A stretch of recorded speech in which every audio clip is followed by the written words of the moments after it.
Singapore,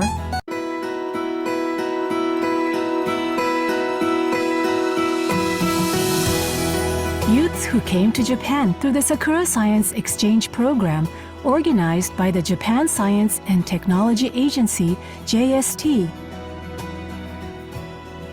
are all certified as members of the Sakura Science Club, SSC for short. As of 2022, there are more than 30,000 members.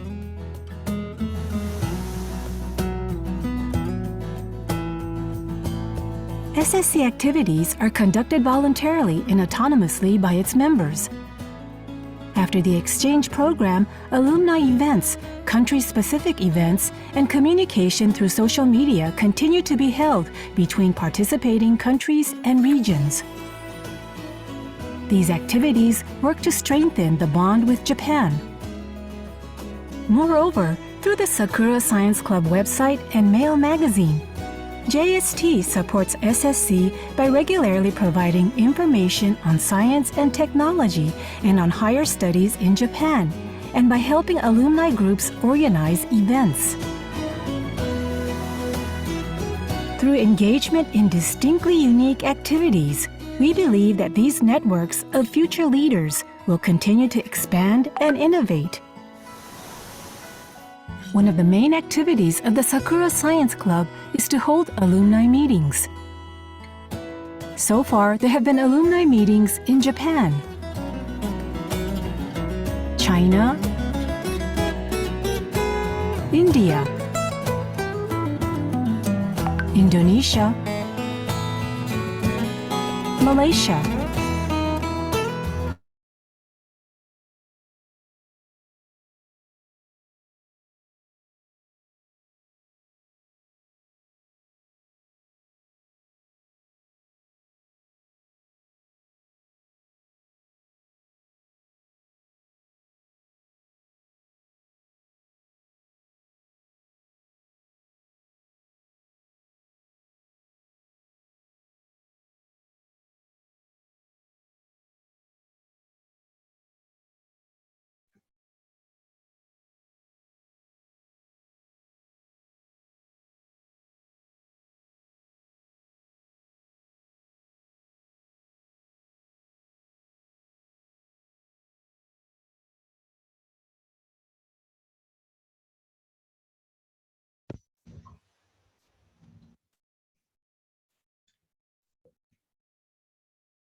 youths who came to Japan through the Sakura Science Exchange Program organized by the Japan Science and Technology Agency, JST,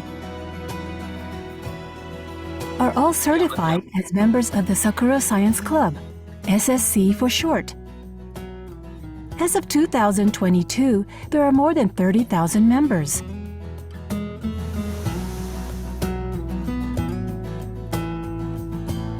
SSC activities are conducted voluntarily and autonomously by its members.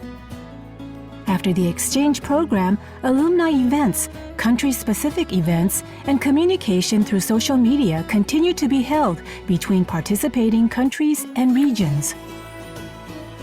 These activities work to strengthen the bond with Japan.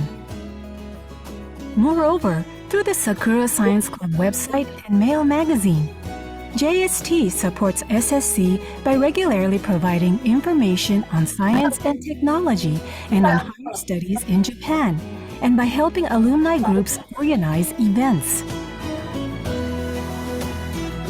Through engagement in distinctly unique activities, we believe that these networks of future leaders will continue to expand and innovate. One of the main activities of the Sakura Science Club is to hold alumni meetings. So far, there have been alumni meetings in Japan, China, India, Indonesia, Malaysia, Sri Lanka, Vietnam, Singapore, and Thailand.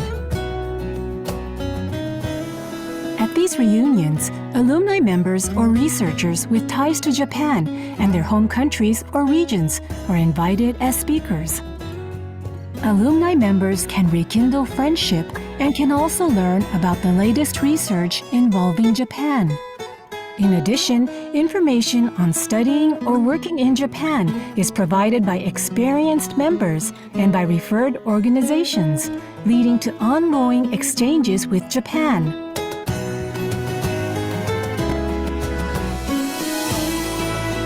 Because face-to-face meetings were no longer possible due to the COVID-19 pandemic, a new form of alumni exchange emerged: online reunions.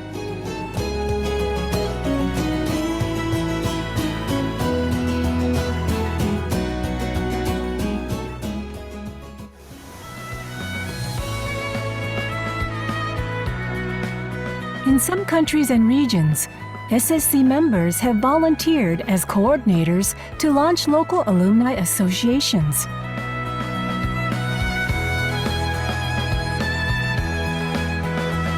This group of coordinators will not only co-host alumni events with JST, but will also conduct unique exchange activities, contests, or competitions. The Side Talk series by Sakura Alumni Association Indonesia and the Job Hunting Seminar by SSC Japan are great examples of this. These original events help encourage exchange among members.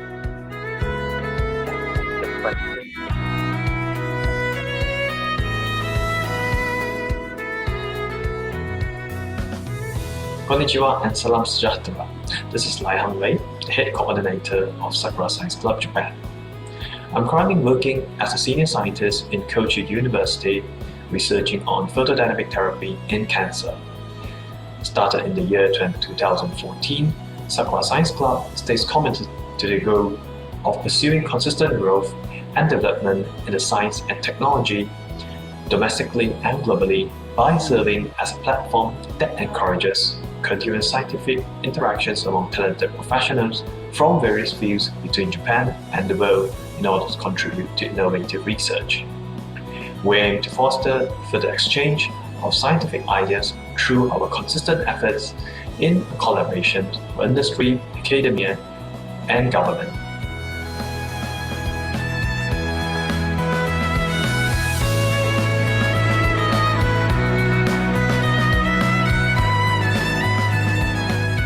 SSC members across the world can grow together to make a better world. Sakura Science Plan, we are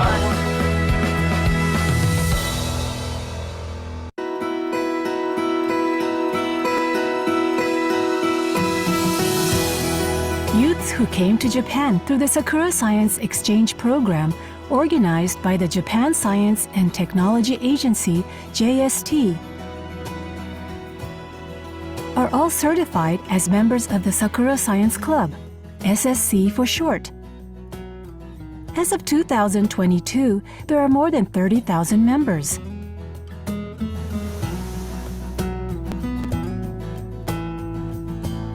SSC activities are conducted voluntarily and autonomously by its members. After the exchange program, alumni events, country-specific events, and communication through social media continue to be held between participating countries and regions. These activities work to strengthen the bond with Japan.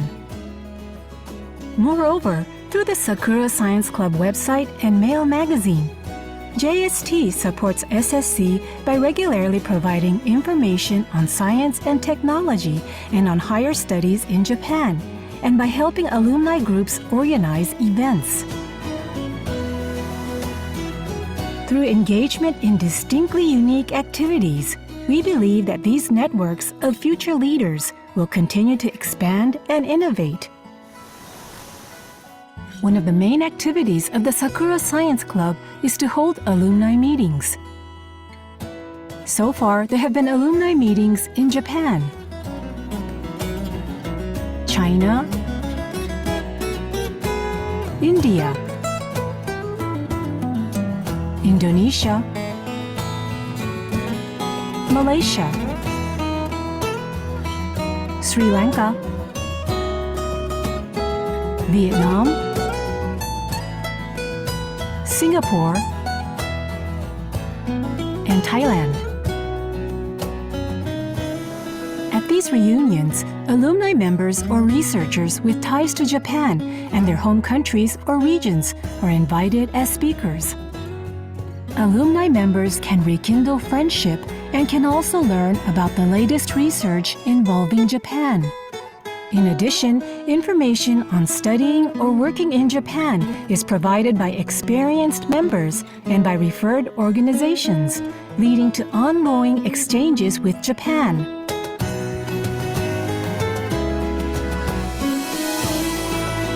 Because face-to-face meetings were no longer possible due to the COVID-19 pandemic, a new form of alumni exchange emerged: online reunions.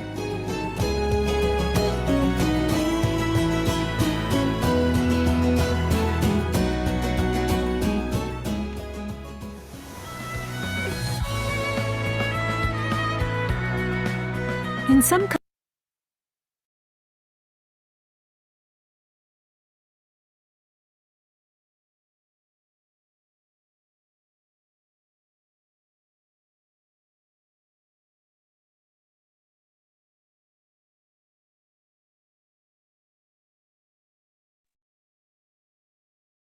All right, good morning, everyone. Welcome, our honorable guests, members, community partners, and all participants.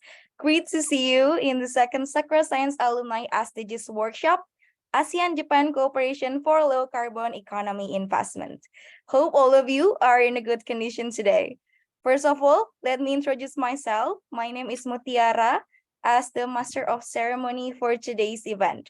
In today's event, we'll have a breakdown on low carbon economy investment. Are you curious enough? But before I continue, I will explain more about our event code of conduct.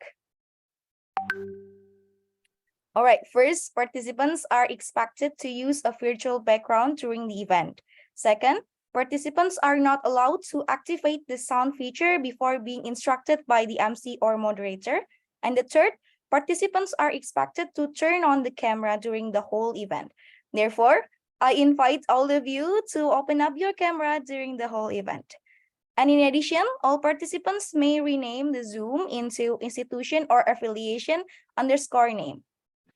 All right, before we proceed, we will take the documentation for today. For all the participants, I encourage you once again to turn on your camera.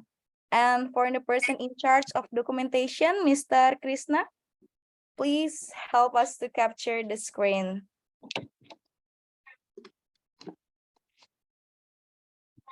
Okay. Thank you so much, Sarah. Now I would like to take a picture of all of the participants. So please look at your screen for the next couple of seconds. And I'm going to start taking picture from the first slide, okay? Starting from 3, 2, 1. Okay, next slide. 3, 2, 1. Okay, and the last slide, 3, 2, 1. Thank you so much. Back to you, Ms. Mutiara. Thank you so much, Mr. Krishna. Next up, I will explain a bit about SAAI's second SDGs workshop. It is a dynamic, interactive event designed to inspire, educate, and empower Sakura Science alumni networks from all around the world. You'll have the opportunity to connect with diverse individuals, learn from experts, and for selected participants may also participate in engaging activities through focus group discussion session on day 2 that will help you develop the skills and knowledge you need to make in your community. However, this isn't just any old workshop. This workshop focuses on one of the most pressing issues facing our world today, the issue of greenhouse gas emission control, which potentially leads to climate change. As a response to these issues, we will hear about vision, strategies, and policies in dealing with climate change through a low-carbon economy. We will also discuss about potential areas of collaboration between ASEAN and Japan and promoting low-carbon economy investment and how these collaborations can be effectively implemented. And this isn't all just work and no play. Workshop as also a chance to connect with new friends and also have some fun. From team building activities to social events, you'll have plenty of opportunities to bond with your fellow participants. So are you ready to start? Just like into the second Sakura Science Alumni SDGs Workshop, ASEAN-Japan Cooperation for Low Carbon Economy Investment today. Now we present to you our project leader, Miss Livia Lianasari. Good morning, Miss Livia. Are you here with us? Miss Livia?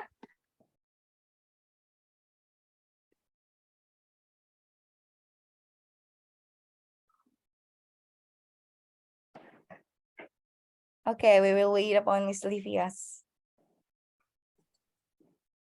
Yes, I'm here. Hello, am I audible? I'm very sorry. Yes, Miss Livia, good morning. Okay, thank you so much, Ms. Ms. Mutiara. Greetings, everyone. It gives me immense warmth and great pleasure to greet all of your presence in the second Sakura Science Alumni SDGs workshop. My name is Livia Lianasari, the project leader of this workshop. And in the second one, I am very delighted with the enthusiasm from every single one of you. Within only a few days, although our workshop was initially limited slots for 60 people, but more than 170 of Sakura Science Club members from all around the world has registered for this event. Today, we come together as a community that consists of diverse individuals united by a shared commitment to creating a better and more sustainable world. This event is organized and conducted by the Sakura Alumni Association in Indonesia for everyone in presence to gain insights and informations from our expert speakers, which I welcome Ms. Latifa Haida Abdul Latif, the Head Analysis and Monitoring on Finance and Socio-Economic Issues Division at the ASEAN Secretariat, Professor Yasuhiro Yamada from National University Corporation Kyushu University, and Ms. Aisha Hanifa Salsabila, the Program Officer of Renewable Energy and Emission Reduction Resilience Development Initiative. Before we continue into the heart of our event, I would also like to extend our gratitude to the Japan Science and Technology Agency for their unwavering support for us in conducting this event.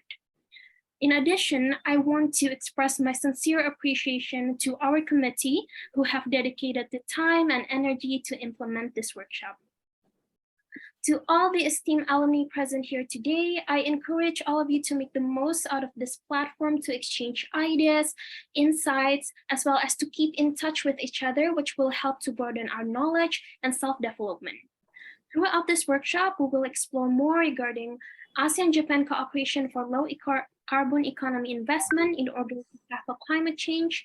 And hereby, I would like to thank you once again for being part of this momentous gathering. I hope everyone will have a great time ahead and form an even stronger bond between each other. I wish you all a productive and inspiring workshop. Thank you very much. I will give the floor back to Ms. Mutiara. All right, thank you very much, Ms. Livio, for your warm welcoming message. So next up, we will have our President of SAAI, Mr. Abdul Baitz. Mr. Abdul Baitz, good morning, Mr. Baitz. Good morning, Muti. Can you hear me? Yes, you're audible. So IT team, please spotlight Mr. Baitz. Okay, thank you very much, everyone. So, ladies and gentlemen, esteemed guests and fellow members of the Sakura Science alumni community across the globe.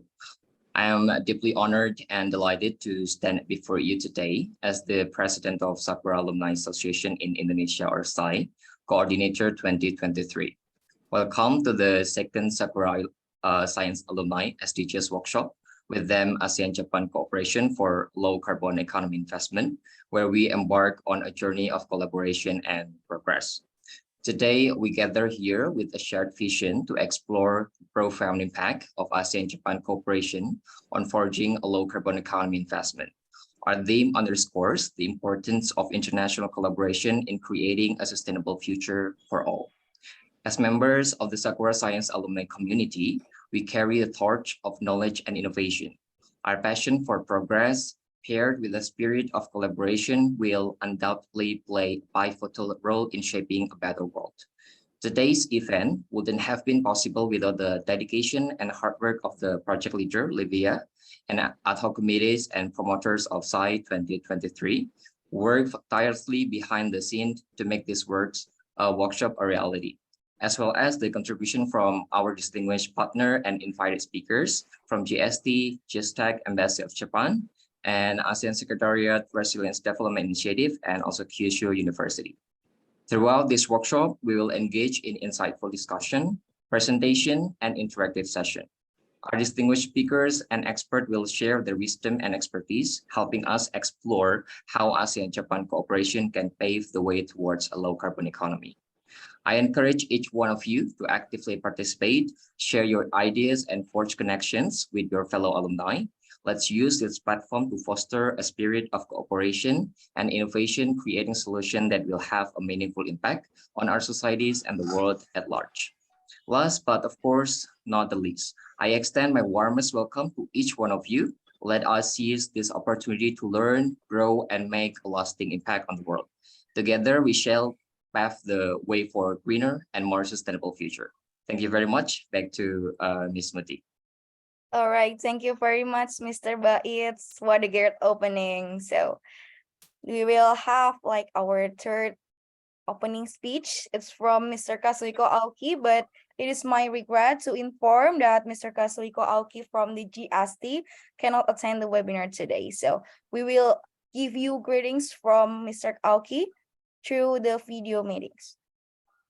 Ladies and gentlemen, welcome to Sakura Science Alumni SDGs workshop. I'm Aoki Kazuhiko of Japan Science Technology Agency. First, I would like to express my deep appreciation to all of you for attending this event. Since 2014, under the framework of Sakura Science Exchange Program, we JST have invited over 35,000 young people from various countries in the world to Japan, especially from Indonesia. We have already invited around 2,400 young talented people. I'm very happy that SAAI, the Sakura Alumni Association in Indonesia, holding this workshop as a voluntary activity. The issue of greenhouse gas emissions control is a global collective challenge. Effectively reducing carbon emissions to mitigate the trend of global warming has recently become a concern for various stakeholders, including ASEAN and Indonesia. As the Sakura Alumni Association in Indonesia, SAAI, hopes to contribute by providing a platform for capacity building for Sakura Science Plan alumni networks from various countries, mainly from Asia, through the event of Sakura Science Alumni SDGs workshop. I had opportunity to be involved in low carbon projects between Japan and Indonesia through JST and JICA joint program called SATREPS. In SATREPS, the project that contribute to low carbon with Indonesia was highly evaluated. So I think the setting of this theme this time is very wonderful. We believe that these alumni activities will inspire participants, and you will probably open new and exciting paths for your future life and career. On behalf of JST, we will do our best to continue supporting SAAI, SAI, and its members. So please stay connected with us and Japan. Once again, welcome to this meeting, and I hope that all participants enjoy this event. Thank you very much for attention. All right, thank you very much. And since the clock is ticking, Ladies and gentlemen, okay, so it's finished. Okay, I will again invite all of you to relax and turn on your camera. We will now move on to the next session, which will be guided by our moderator. Please welcome Mr. Kadek Hendra. Good morning, Mr. Kadek. Good morning, Mutia, and thank you for passing me to continue to our next agenda. And good morning from Jakarta, everyone. Now we are entering to our today's main event. And before we start, let me reintroduce myself. My name is Kadek Hendra Darmawan. People usually call me by Kadek. and I will moderate our event today. And first of all, we are incredibly excited to have all of you here, as today we are going to discuss very interesting yet relevant topic on ASEAN-Japan cooperation for low carbon economy investment, which plays as one of the center for discussion worldwide. And to the dearest participant, for the almost 1.5 hours, we will have the speaker presentation and followed by Q&A session, which we actively invite and encourage you all to interact with our speaker and discuss the relevant questions, since this is a rare opportunity to meet to our expert speaker, even if it's a virtual. And all right, as I saw, we already have a 3 speaker with us today, and we will share the incredible knowledge as well as experience regarding the field of low carbon economy investment. And before we start, let me introduce them briefly.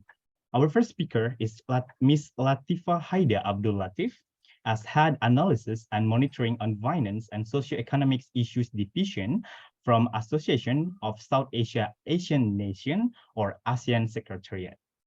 And we move to our second speaker is Professor, all right, to the second speaker is Professor Yasuhiro Yamada, PhD, who is a low carbon specialist from National University Corporation Kyushu University, Energy Resource Engineering. The last but not least, at this moment, we have Aisha Hanifa Salsabila, a representative from Resilience Development Initiative, or RDI, on which currently she is a program officer.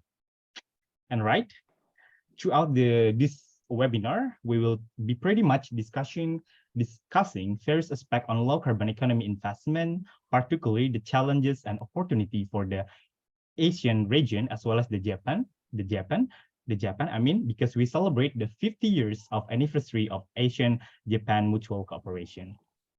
And therefore, again, to all the dearest participants, we encourage you to ask any question you may have. And in order to submit a question, you can simply type it in our chat box. And please do not forget to mention your name, followed by the institution you came from and to whom the question is addressed. Or we also highly suggest you to directly ask your questions to our respective speaker during the Q&A session, so we can make this session alive and even more interesting. And for sure, we'll do our best to address as many questions as possible during the Q&A session. All right, without further ado, we get started. Okay, please join me in welcoming our first speaker, Ms. Latifa Haida Abdul Latif, who will explain more about ASEAN strategy for the region transition to low carbon economy. Good morning, Ms. Latifa. How are you today? Good morning. Thank you, Mr. Kadik. I'm good, very well, thank you. All right, so it's an honor for us to have you here, and I'm very sure that the participant as well me are excited to hear your presentation. And I will give the floor to you, and you can start the presents whenever you're ready. The floor is yours. Thank you very much, and good morning, everybody. Thank you for inviting me to share a regional perspective of the low carbon transition, specifically looking into what ASEAN has planned as a region to transition into low carbon economy. So give me a few seconds to just share my slides.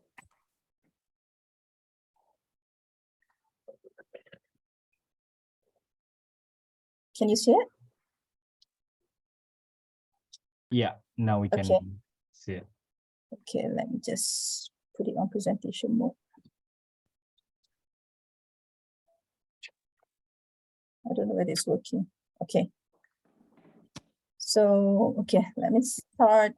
I don't have a lot of slides. I hope that, we can be a bit more interactive. I'm just going to touch the way I'm going to present. I'm going to start with a bit of context to explain where we are, the state of play in ASEAN when it comes to carbon emission. And then I'm going to share what are the perhaps advantages that ASEAN has in terms of moving towards low carbon future, and also what are the plans that ASEAN has put on the table, and maybe highlight one or two key challenges and opportunities. So a little bit of food for thoughts, and then we can start the conversation from there. So let me just context setting. Let me just set the context by sharing where we are in terms of ASEAN's low carbon commitments or climate commitments. So when we look at the UNFCCC across the region, ASEAN has actually made, all ASEAN member states have made climate commitments and climate pledges across the region. However, you can see from the slides, I think there are various differing levels of commitments that has been pledged. And not only that, the time horizon also differs between ASEAN member states. And why is this so? It's basically because of the different levels of development, capacity, and ability to actually achieve some of the pledges of climate pledges that's required. So you can see from there are perhaps two key differences in terms of the climate pledge. One is net zero. Some of the more ambitious ASEAN member states actually made pledges for net zero by 2050. But some, they may have certain levels of restrictions at the moment, focuses on carbon neutrality, so achieving carbon neutrality. But we also have to bear in mind that carbon makes up a large portion of the GHG gas emissions. So it's actually quite a significant pledges in any case. So you can see at the landscape, different level of commitments. So looking from a regional perspective, how to move towards a low energy future, we need to find a point of departure where everybody can agree. And the most common or the most one point of departure that is common to every ASEAN member states is that everybody has agreed to reduce decarbonization, and everybody has some plans for carbon neutrality. And we have actually taken that as a next step forward for ASEAN member states. So let me move. And why carbon? Because ASEAN's carbon emission right now is actually well below the global average, and therefore reaching carbon neutrality is actually plausible. If you look at the regional benchmark, global benchmark, ASEAN actually just produces right now, this is the 2019 figure, yeah? ASEAN produces about 7% of the global carbon emission, which is lower than I think the global percentage is about, if you look at EU, it's 7%, India 7%, but you can see that China and US is among the highest carbon emitters globally.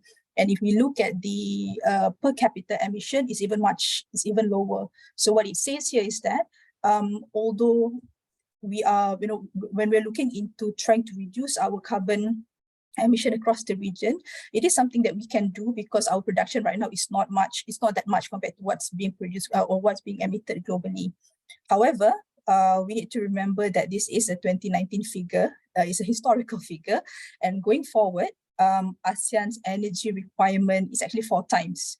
And we have to be prepared for the future because our cities are still growing, we are still building up cities, we still need a lot of energy for construction of buildings.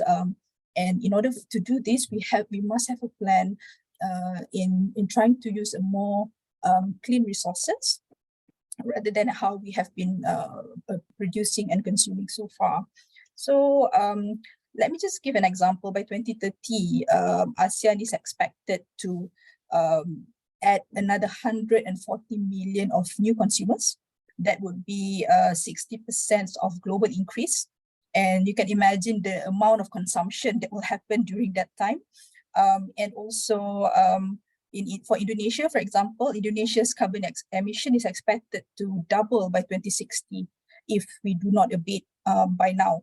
So we need to start taking actions, basically, although that we can be comforted that maybe the carbon emissions across the region not as high as globally, but we need to start taking actions.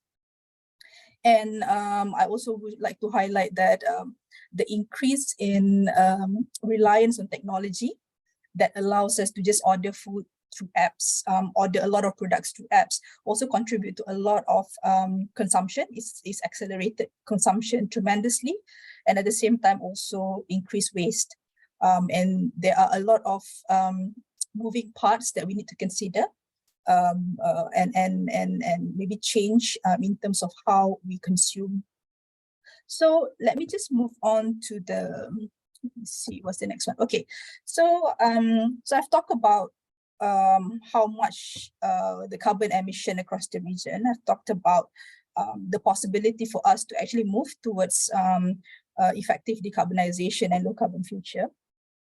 And now I'm sharing with you that green transition will actually drive sustainable development in the region. And there are two policy documents that being undertaken at the regional level to help shape a structured pathway for ASEAN to move towards a low carbon future.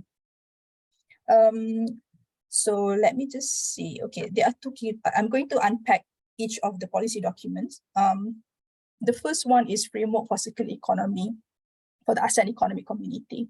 I would like to stress that this is there are already various sustainability related initiatives across ASEAN, but this framework specifically focus in helping the business community to make the transitions towards circular economy.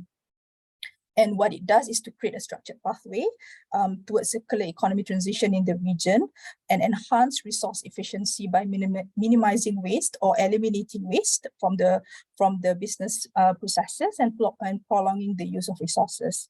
So this framework was adopted in 2021, and this year we have already, ASEAN has already came up with a implementation plan and also a work program to support the implementation of the circular economy framework.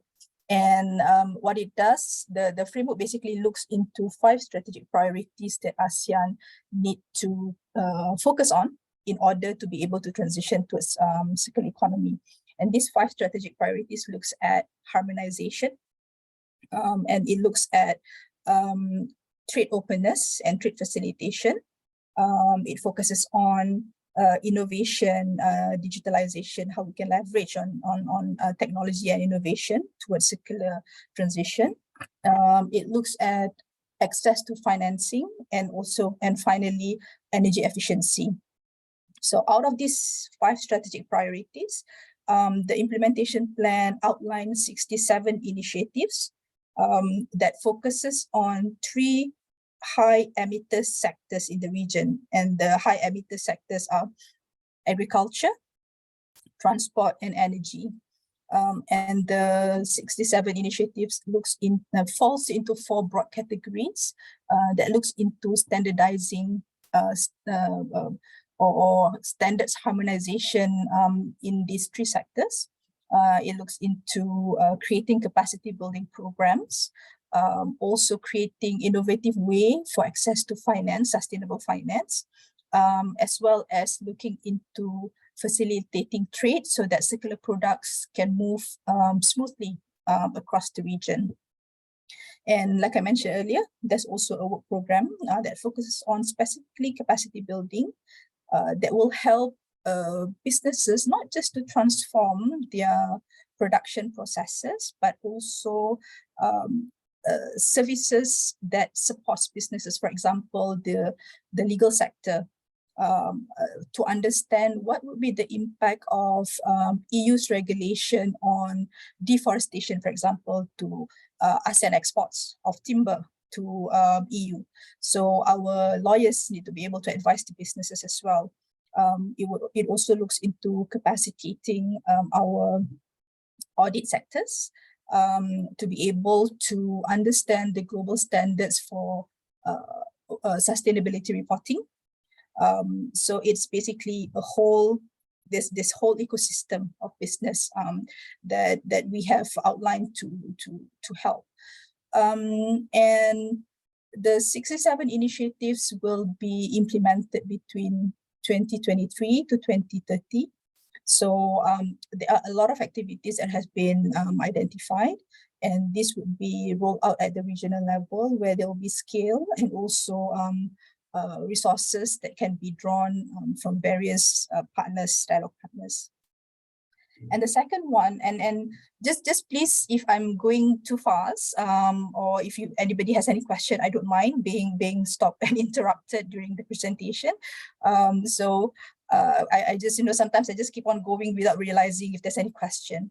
So I'm going to now go to the second policy documents that we have, which is the ASEAN Strategy for Carbon Neutrality. So this strategy currently is being endorsed or undertaking a process for endorsement at the ministerial level. What it seeks to do is basically creating, again, a regional pathway that will drive economic growth and enable ASEAN's environmental, social, and economic development goals to be achieved in a mutually reinforcing way. And what it tries to do is basically look into regional initiatives or regional approaches that will help complement each ASEAN member state's individual NDC's target. So what can be done to help each ASEAN member states achieve their NDC targets?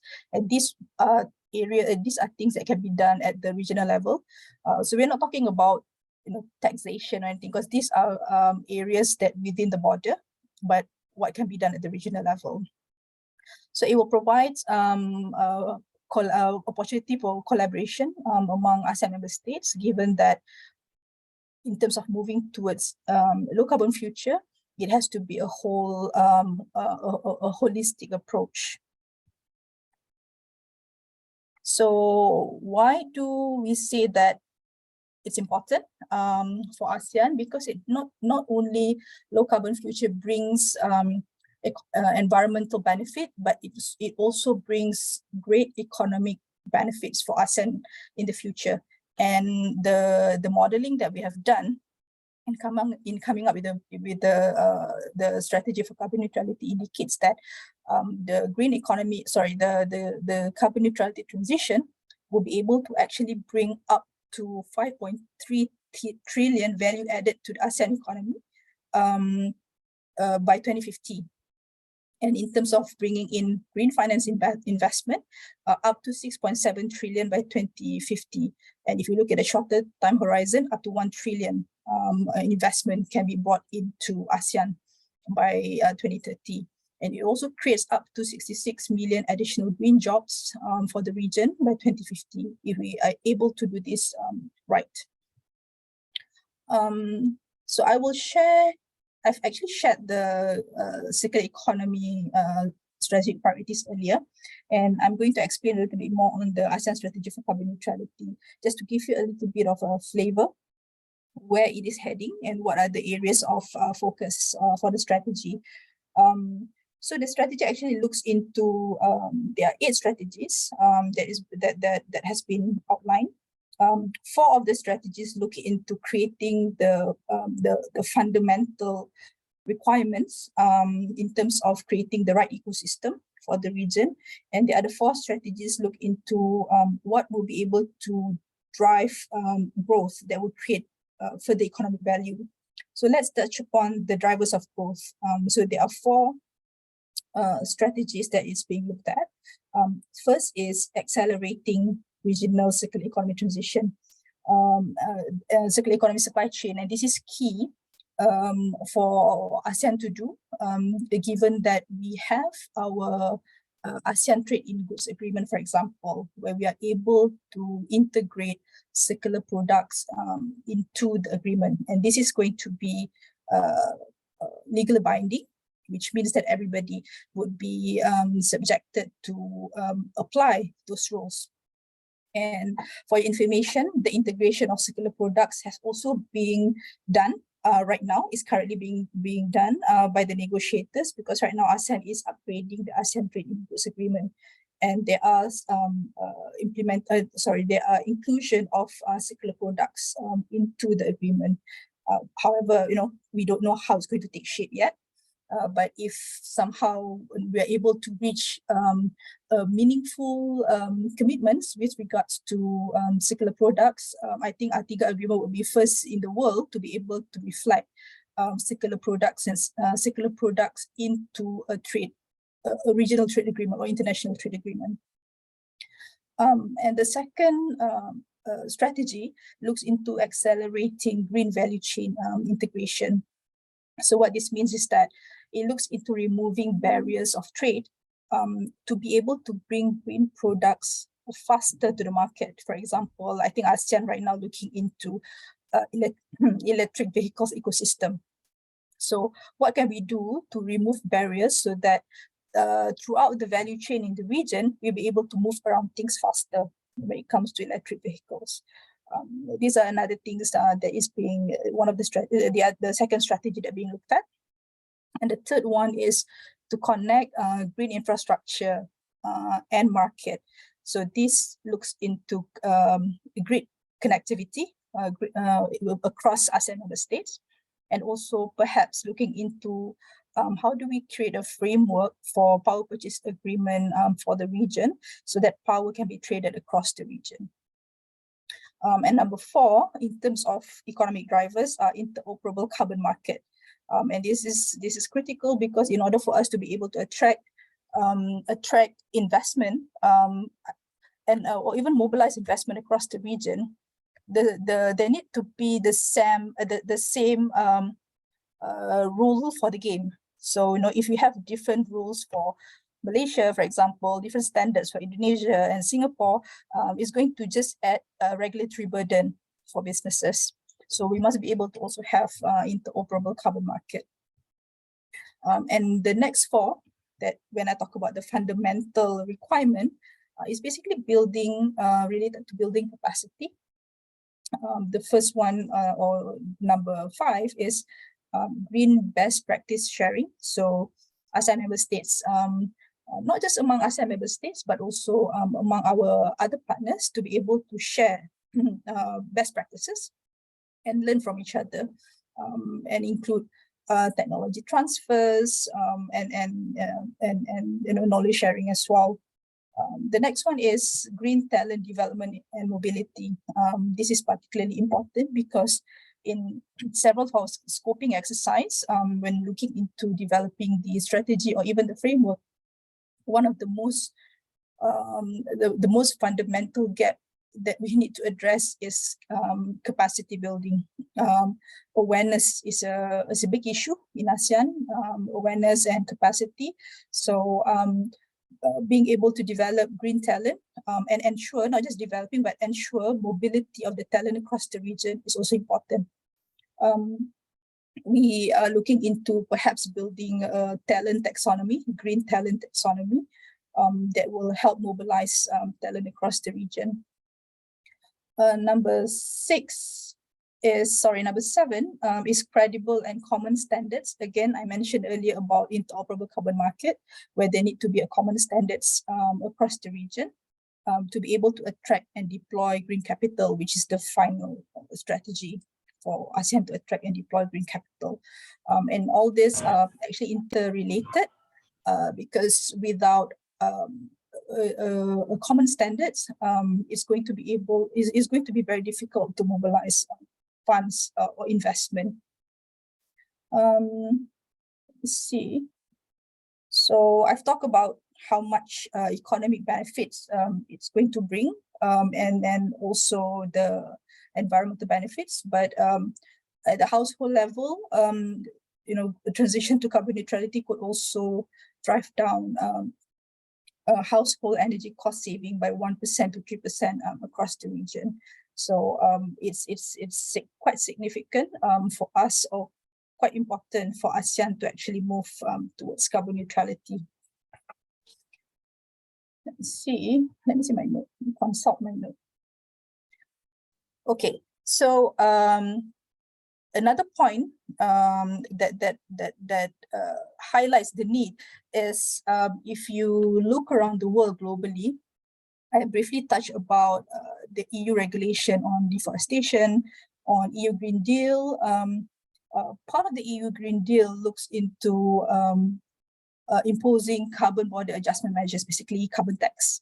So if ASEAN, do not start moving towards a low carbon processes, a low carbon production and consumption, all our exports to the EU market will actually be affected. It will be less competitive. Right now, it only affects about 1% of ASEAN's exports to EU. But in the future, in the second wave, it would be broader. And one of the component of the EU Green Deal that looks into deforestation, this regulation actually affects much more of ASEAN exports to the EU, because it also includes commodities like cocoa, coffee, and I think timber products.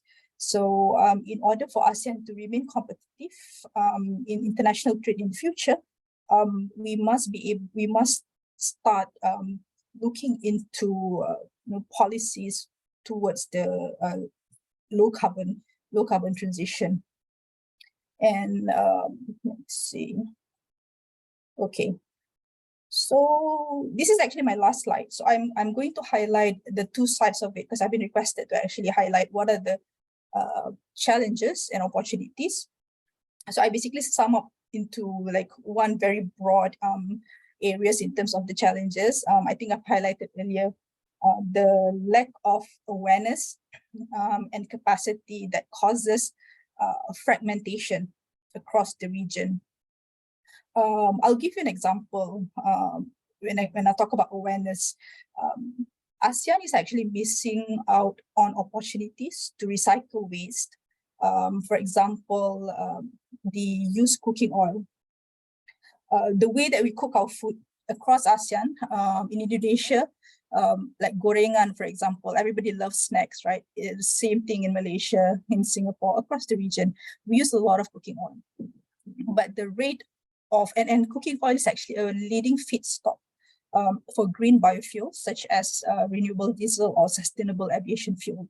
However, in Indonesia and Malaysia, the used cooking oil being collected, the rate is only 25% to 45%. Whereas if you compare to China, the rate of used cooking oil being collected is between 60% to 80%. So there are a lot of gap in terms of our recycling policies across the region and the coordination to somehow enable or facilitate recycling of products. The PET bottles, the collection rate across ASEAN is only 54%, when we know that PETs can actually be recycled 100%, 2 to 3 times before the quality actually deteriorated. And the recycling rate in Southeast Asia in general is actually quite low. So that's in terms of awareness at the what do you call regulator side in coming up with the appropriate mechanism to facilitate recycling, for example, and also in terms of consumer side, in terms of the need to actually do so. And when I talk about capacity, so where the awareness leads to also fragmentation in terms of coordination that relates to capacity. And this capacity gap in capacity occurs at the two levels, at the national level as well as the regional level. For example, at the regional level, when we talk about carbon market, right? It's quite difficult to be able to look into a regional carbon market because the definition because carbon is being defined as waste in the in some of the ASEAN member states that cannot move across border. So and how each ASEAN member state define carbon is also different. So it's actually quite a challenge to be able to look into a regional carbon market, because this is one of the impediments that we're looking at, the fragmentation. And at the national level, I've just read a report by McKinsey yesterday that shows in Indonesia, for example, agriculture sectors are dominated mainly by small holders. So it's very difficult to actually mobilize decarbonization effort at scale. So it's quite different approach between one ASEAN member states and the other. So this type of fragmentation making it quite difficult for ASEAN to be seen as being able to move uniformly towards decarbonization. So, and also basically when we are not able to, for example, the definition of carbon earlier, all this fragmentation, what it creates is actually it creates doubt for the market in terms of the risk that they have to take, for the investors in terms of risk that they have to take. And this is in a way, makes it difficult for us to be able to attract sustainable or to attract funds, green funds, sustainable funds to the region. And but all not gloomy, because there are significant opportunities in the region actually. ASEAN have about 30%, 36% of the world effective cost-effective abatement for carbon. Simply put, 30%, 36% of the carbon sink globally is located within ASEAN. So we do have a lot of green capital that we can use. We also have like this is one of our structural advantages, yeah. And this green capital, what it means is that we can actually monetize to be able for credit, carbon credit, and to also be able to identify or come up with high quality carbon credit. And the complementarity across ASEAN is also high in terms of finding solution for decarbonization across the region. So we want to be able to find solution for decarbonization in ASEAN for ASEAN. What I mean by this is that about 30 to 40% of critical minerals reserve also sits within this region. And how do we leverage on these opportunities? And the key to this is actually cooperation and coordination for ASEAN member states to be able to look past through whatever challenges that we have and try to work together. One of the examples is that perhaps when we talk about carbon market, in terms of trying to attract funds, making sure that we are able to demonstrate transparency, have a high quality MRV framework, for example, so that we can give assurance that carbon credit that comes from ASEAN is actually of high quality, and we're not talking about greenwashing. So this is one of the things that needs to be looked at and focused on for ASEAN. And how youth can support, I would actually touch upon, I think I will look at it from a more individual perspective, because I think you will be able to kickstart. You should kickstart a generational behavioral change. That is, sometimes the simplest things is always the hardest thing to do. Maybe 2 key things, or maybe 4. Let me give you 4 things that you could do. Start consume. I'm sorry, Miss Latifa. I think we already exceeded the time. Oh, okay. Yeah. Can I just quickly share that? I think maybe just one final message. All right. I think it's in economies, it's demand and supply. If you're able to demand a sustainable practices from industry, that would actually move things in a significant way. So I can't believe I actually talked for 30 minutes. Was it 30 minutes? It doesn't feel like 30 minutes. 40 minutes or more than 50 minutes. Okay, so thank you very much for hearing me out, and do ask questions. I welcome any questions that you have. Thank you. Yeah, wonderful. Thank you so much, Ms. Latifa, for the incredible presentation. We, especially me, learned a lot. That I took a lot of notes from you here.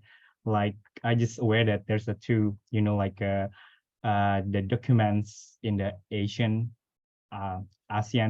framework for the circular economy and then the ASEAN strategy for carbon neutrals.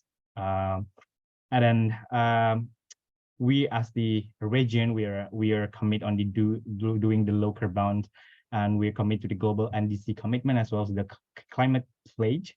But as you were mentioned before, like many countries having different achievements because like many factors, including that you mentioned about like a capacity, and that's lead to the regional sorry, here I found the regional different in capacity. There's many more that I took note from your incredible presentation that update from the perspective of the ASEAN Secretariat. But more importantly, I think the things that I really highlight for your for the conversations about the youth support, how we as the youth we can like kick off the inter-regional changes.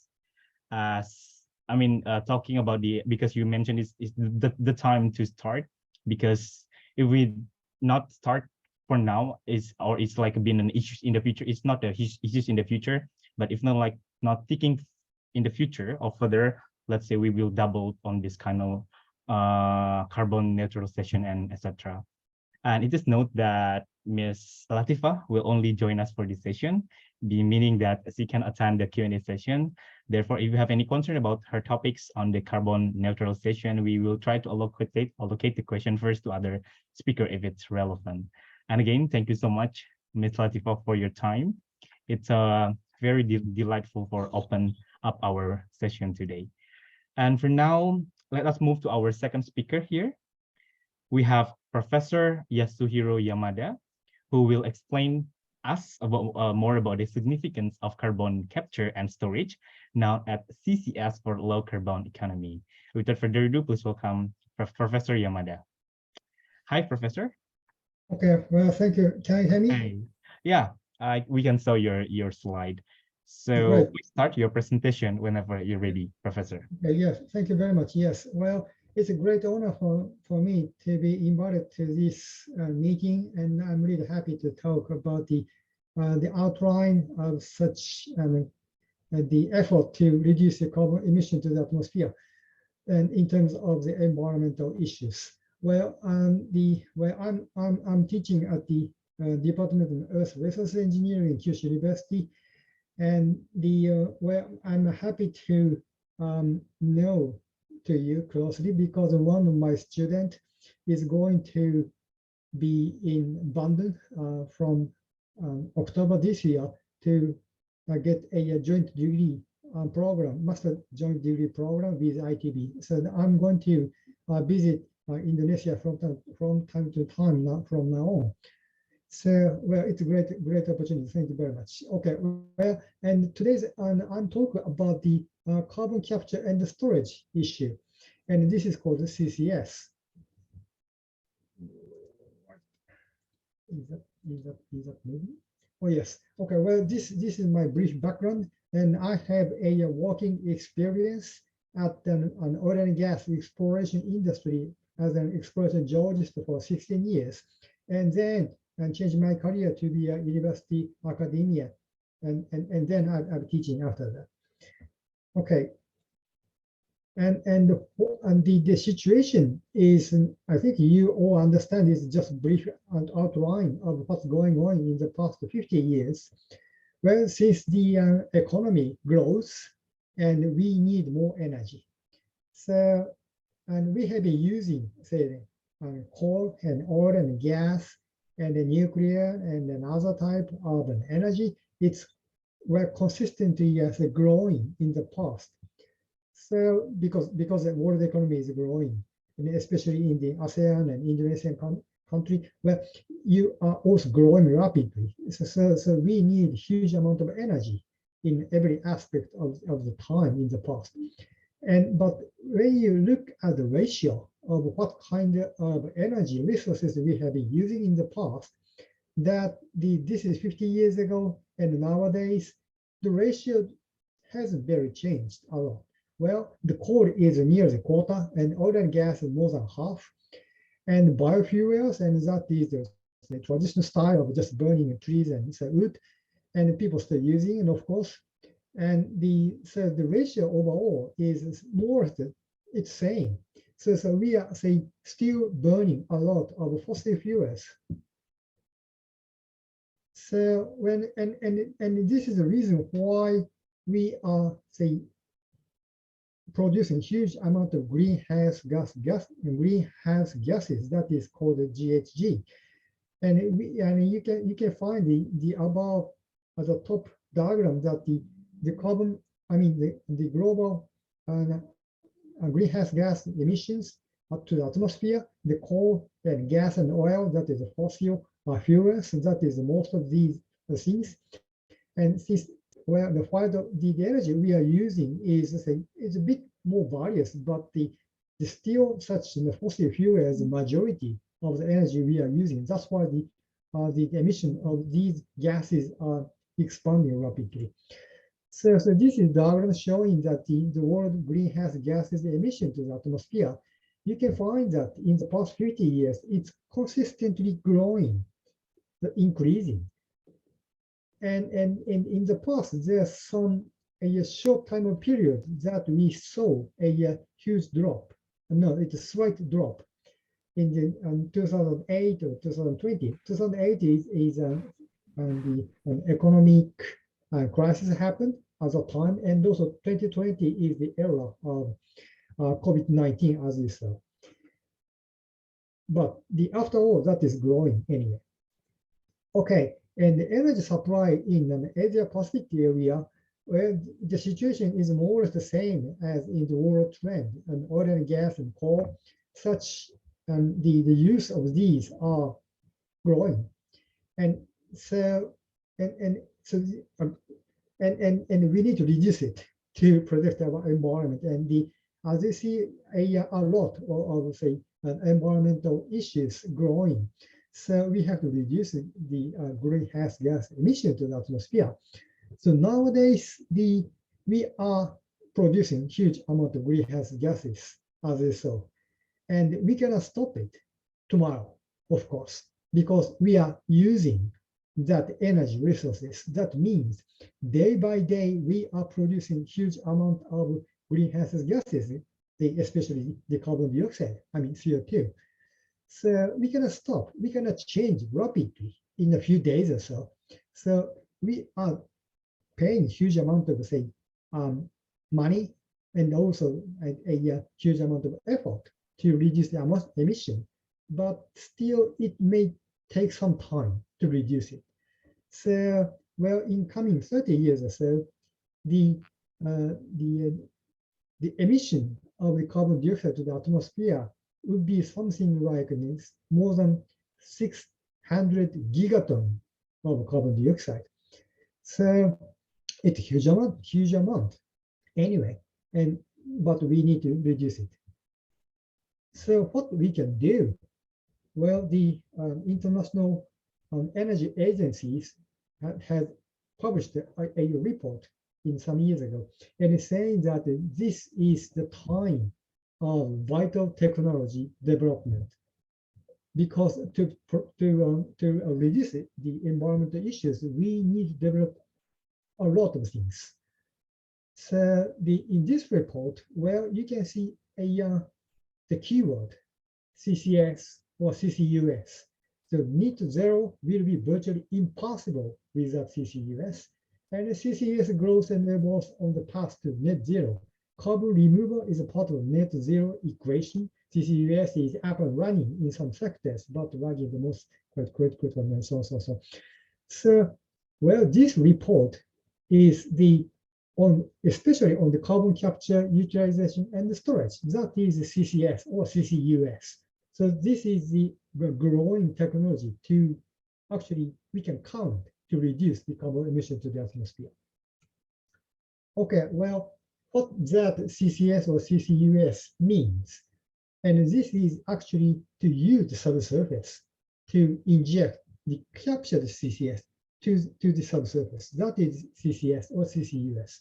And if you can use it, that captured CO2, then you can put utilization in the term. So in order to do that, well, you have to capture the CO2 and then inject the appropriate area. And otherwise, the injected CO2 will coming back to the surface, and it's not good, of course. Well, the injected CO2 would stay in the surface for certain amount of time. And that's what we expect. So in order to make it successful, and we need to find appropriate subsurface place. And that is a combination of several factors in the subsurface geology. Well, number one thing is a impermeable seal that actually capture and trap the injected CO2 in a safe way in the subsurface. So we need to have a layer of seal, and that should store the injected CO2 in the subsurface. And also that injected layer of rock should have some space, where otherwise we cannot inject the CO2 in the subsurface. So that rock underneath the impermeable seal layer, that rock should have some pore space or gap. So that is called a porous rock. So we need to find the combination of these, where otherwise we cannot inject the carbon dioxide into subsurface. So where is that? The energy industry have been working on that issue because the oil and gas industry sector has been looking for oil field and gas field in the subsurface, and where the oil field and gas field exist. And in order to find and exist the oil field and gas field, and that should be a seal layer, where otherwise the hydrocarbon, oil and gas will leak to the surface. So there must be a seal, and also underneath it, there must be a layer of some pore space in it, where otherwise oil and gas cannot store. So there's a perfect combination of pore space and the seal on top of it. That is the vital condition of oil and gas field. So this is good. And also geothermal, it's the same. Where geothermal power plant needs steam is stored in the subsurface. So that means the reservoir rock that store the steam, that should have some pore space in it, where otherwise the steam cannot store in it. And also that reservoir rock should be covered by the cap rock that is impermeable, where otherwise the steam will leak to the surface. So the geothermal energy resources area, that is the same. So that, and these have the perfect combination to conduct the CCS.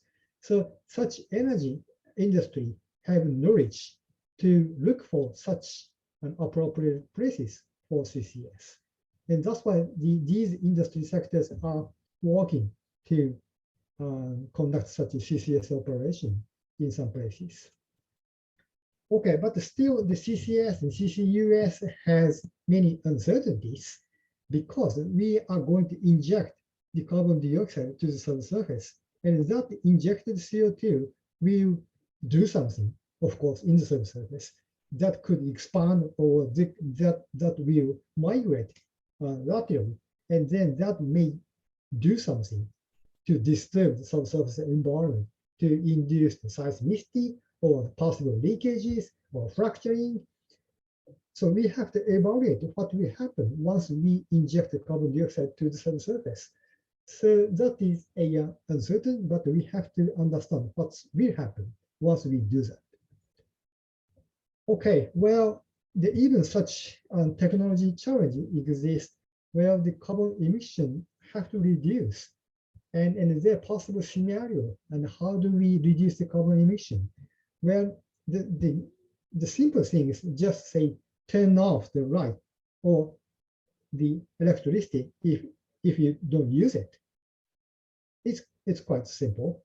And actually that will reduce the energy consumption and also reduce the CO2 emissions. So that will work. And also if you use the sophisticated technology, that is energy efficiency, then the energy consumption and the CO2 emission will decrease, of course. And just change the fuels or just burning something to electricity, for example. And then that will contribute to reduce the emission, of course, or use of hydrogen or bioenergy and other renewable energies. But if you look at this, the bottom part is the brown color, that is CCUS or CCS. So that have a certain or huge ratio of the carbon reduction scenarios. Okay, well, this is the the scenarios of the carbon, the emission capture. And well, so far in 2020, well, some of the operation has started already, but the amount is just tiny. So most of the CO2 don't capture and just release to the atmosphere. It's a huge amount. But we expect to use several possible technologies to capture and then that is injected to the surface that to reduce the emission to the atmosphere. And also we are going to use another technology to plant in, for example, and then that plant will consume the carbon dioxide in the air. And then that is, say, solidified in the soil or in the tree. So that can use to reduce the carbon emission in the atmosphere. So what kind of things? It's several possible technology and available, and people have some idea. So by combining these, and we could reduce a carbon emission to the atmosphere. But see, and you will see that the majority of the carbon reduction is to capture and storage to the subsurface. That is CCS. And that's why the CCUS is important to reduce the carbon emission to the atmosphere. Okay, well, by looking at this diagram on the left-hand side, you will see that the carbon can be captured, but most of the captured CO2, 90%, will be stored in the subsurface because the use of the captured CO2 may be limited. So we have to store. So that means we have to find the place. And that captured CO2 may come from the industry processes or coal burning or oil and gas and other biomasses, and that as the burning fuels, and that can be a source to capture CO2. And of course, there is a technology required to capture, but also a storage side is also available. Okay. The technology is not readily there. Well, of course, there's some possible technology we can use it. But such as a matured, say, ready technology is just limited, and the early adoption technology is there, and we just started using it, and that can be expanded huge. But the demonstration stage technology and the prototype stage technology is just the very beginning or just the idea. So we need to develop such technology a lot. So there must be some more effort to do that. Yeah, well, and in the different sectors of industry, like let's say cement and the chemicals and iron, steel, and the idea to capture and store the CCS from these industries are just still an idea basis. But once it happens, then they can reduce huge amount of carbon emission. So the CCS technology is vital to reduce the carbon emission to the atmosphere. Okay, and where we can do that, the CCS, and these green areas have some potential to do such CCS operation in the world. And it's not evenly distributed. Some areas are appropriate, some areas not really. And this is determined by the local geology because the CCS is conducted to capture CO2 into the subsurface. So the subsurface is important. So we have to understand what's there. And that subsurface means it is a subsurface geology, rock, layers. And that has the key significant importance of such CCS operations. Okay, and if you look at, this is the oil and gas fuel distributions. And such with the previous diagram, the CO2 storage capacity area is more or less the same as oil and gas field area. Why?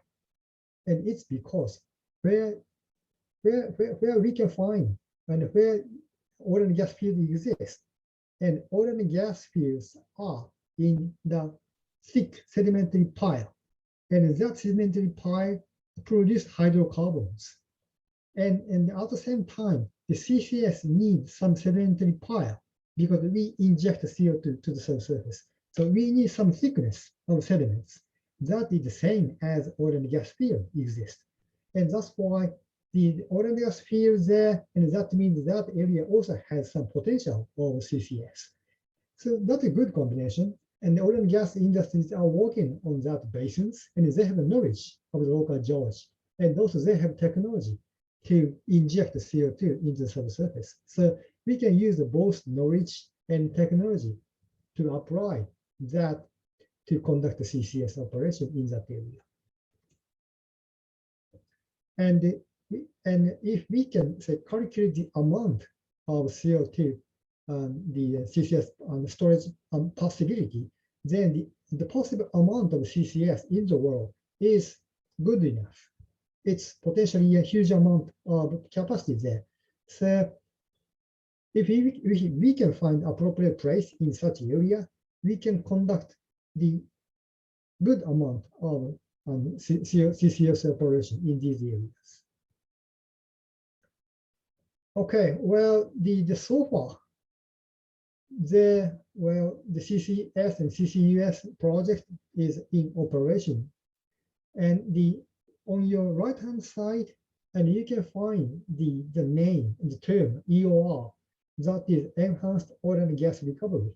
So this means that captured CO2 is injected to oil field to get more crude oil from reservoir. That is EOR, enhanced oil recovery. And currently, many of such CC project is conducted in such producing oil and gas field to produce more oil and gas from the reservoir. And whereas the injecting CO2 is good, but producing oil and gas is, say, producing more carbon. So it's a plus and minus effect. But this is reality. Why? Because the PCS is conducted by industry. So industry, for the industry side, CCUS and CCS is just a kind of waste disposal project. So they don't want to spend a lot of money to do that. But if they can do this as to get more oil and gas from the surface, that is profit to the company. And that's why EOR is easier for the industry to do. And that's why this is the reason why most of the current and CCS, CCS projects are EOR. But this is not enough, of course. And we need to find more place to conduct such CCS, CCUS operation in the world. Okay, well, in Japan, we have conducted some areas.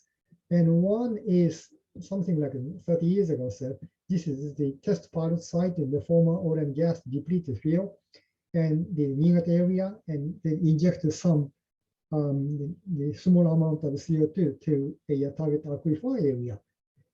And to find the appropriate place, and also then drill well and monitor the injected CO2 behavior. That is all from oil and gas industry technologies. So it's possible, and how that injected CO2 behaves. Okay, and then also this is a bit more recent example, and this is a Tomakomai area, the northern part of Japan, and that company injected 300,000 tons of CO2 to subsurface. This is the area of an oil refinery area, and they producing a huge amount of CO2. So they decided to drill 2 holes and then inject it to subsurface like this way. So the site of, say, an oil refinery is on land, and they drilled deviated well to the seaside and then injected. So that is easier for the people to monitor, because the shore, on the sea, and they can use some ships operation, and then they can conduct some surveys of how the injected CO2 move after injection. And that's why they have done this in this way. Okay, well, so still CCS is promising and it's a good way, and there's people expecting a lot. The specialists, including myself, expecting a huge to the CCS to reduce the carbon emission to the atmosphere. But of course, there are many challenges because we have to find the appropriate place. Where is it? And is that large enough? Or what is incentive to industry? Because they don't want to pay a huge amount of money to do that. So the carbon pricing or tax or other scheme will be required to encourage them to do. And also, once we selected some places, people living in that area. So we have to explain, is that safe enough? Or how do we monitor the injected CO2 after the operation to explain to the local people to understand, to explain this is safe enough and what's going on there. And so we need more technology to do that. Where otherwise this CCS operation cannot be conducted. So of course, there are many more challenges there. And yes, and then more idea to capture the directly in the atmosphere, and that is called the direct air capture, that is DAC. And once it's combined with the CCS, then we can directly reduce the carbon dioxide in the air, and that is captured and injected to surface. So this is a good way, but the technology challenges a lot. So there needs some time, and when we need some investment to push things forward to do this. Okay, well, this is my the last slide. Thank you very much for your attention. And well, sorry, but I have to leave today's symposium in a few minutes or so, and I'm coming back to this event tomorrow. So if you have some questions or opinions, please give it to the organizers. So I'm going to say reply to your question and the comments tomorrow. Yeah. So thank you very much. Yeah, thank you very much, Professor Yamada, for delivering a very insightful presentation. Actually, I'm not the the engineering have a engineering background, so I learned a lot from your presentation. But indeed, it's really fascinating, and we learned a lot definitely. I have a brief summary that I took from your notes from your presentation is about we got a lot of like what statistics, what happened in the global by the numbers. For example, we have like a world energy supply, world ratio in the 2022, GHG emission and energy supply, world greenhouse gases, and etc. But the most interesting part that I can quote from your presentation is about the things that we can do next for to significance of the carbon capture and storage, which is like a CCS for our the direction for the low carbon economy, which is we need to incentivize the industry through the carbon pricing, as well as we need to do the awareness of the local acceptance. And the second question, like, does it large enough or not? So this is some notes that we can take from your presentation regarding the significance of the CCS for the low carbon economy. As you already mentioned before, you are in a very tight schedule for 2 days because you need to catch up with your train. And if any people have the questions, but here we have already have a questions actually from the chat box, but due to the limited time, we need to move to the our last speaker. Or let me check first. Oh yeah, actually there's one question here, Professor Yamada. Do you have like 3 minutes to discuss about a question from the Harry Anumwijaya here, or like you need to leave now? Actually, well, okay.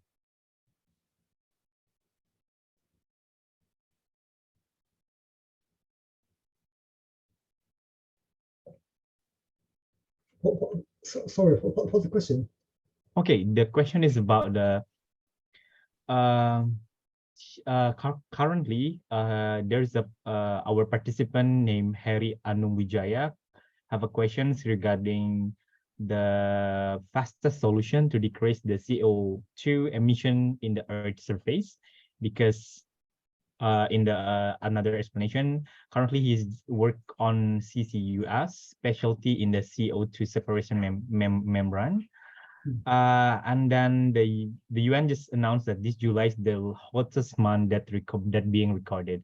Do you have any thought on the fastest solution to decrease the CO2 emission in the Earth's surface? Yeah, that's the main questions from Ari. Yeah, well, actually, well, there's no say quick solution to reduce the carbon emission to the atmosphere, because we cannot change the lifestyle, and also we are using electricity or energy sources, and we cannot change it. So that means say we are still producing huge amount of carbon emission to the atmosphere. So we need to say reduce it, but the effect of such a carbon capture and storage will come to us in say some decades later. So because the size of the Earth is big, and also the amount of the atmosphere is huge, so it's not easy to reduce it in a short time. But we have to say start doing that, because just the first step is the beginning of everything. So yeah, I'm not saying that this is rapid enough, but to say we have to do something, and the carbon capture and storage seems to be the only solution at this moment, which we can count to reduce the carbon emission. Yeah, all right. Thank you for your quick answer. Hopefully, it can address what Harry concerned regarding the fastest way to decrease the CO2 emission in our Earth surface. But now, because again you have a very tight schedule, we will move to the another guest speaker and hope to see you tomorrow. If other people have any questions for Professor Yamada, we will collect them and we will send it to Professor Yamada for the tomorrow's response. Yes, yeah, I'm happy to. Yeah, thank you very much. Yeah, thank you. Have a good day, Professor. Thank you. And to all participants, now we are arriving to our last guest speaker, and we have Ms. Aisha Hanifa Salsabila from Resilience Development Initiative, who have a specifically focused on the renewable energy and emission reduction, or REER research cluster. And we will welcome our third speaker here. Can the committee help on spotlight Ms. Aisha? All right. Hi, Aisha. How are you today? Yeah, I'm good. How about you too? Yeah. Mr. Kadek, right? If I'm not mistaken. Yes, I'm Kadek, and probably we are all good, and we are ready to hearing some insight from you. So if you are ready, the virtual stage is yours. Okay. Thank you very much. So first of all, let me share my screen quick.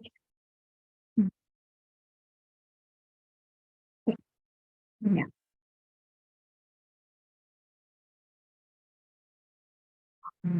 Yeah.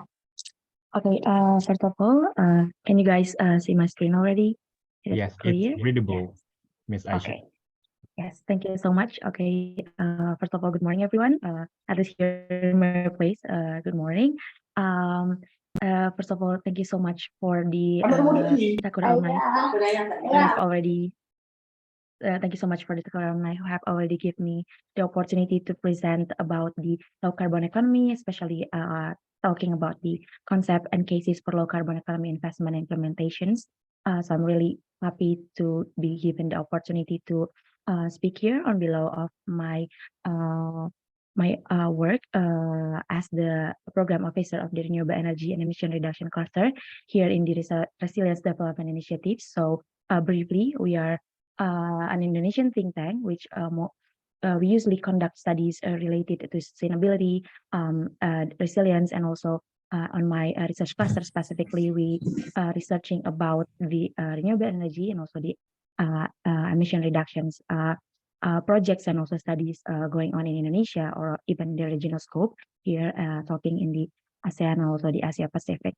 Okay, so yeah, before moving on to my presentation, first of all, I would say briefly about the concept and case, of course, about the low carbon economy as what requested to me from the organizer. But here maybe as a bit more junior than the other two speakers previously, Ms. Latifa and also Professor Yamada, I will explain briefly about our lesson learned as a think tank, and then also our studies related to the low carbon economy, for giving you all of the audience here some context about the development of low carbon economy, and then also more of the what of its concept, and then also what cases that we can together learn, maybe can implement it in our daily lives. Okay, so I will start first by briefly presenting about the concept of the low carbon economy itself. So here I will talk more about the what is the general understanding about the low carbon economy concept, especially maybe in Indonesia for the study case, and then also upon agreed globally. And then also I will talk here more about how the government process about the low carbon economy, how they manifest it into their public policy, their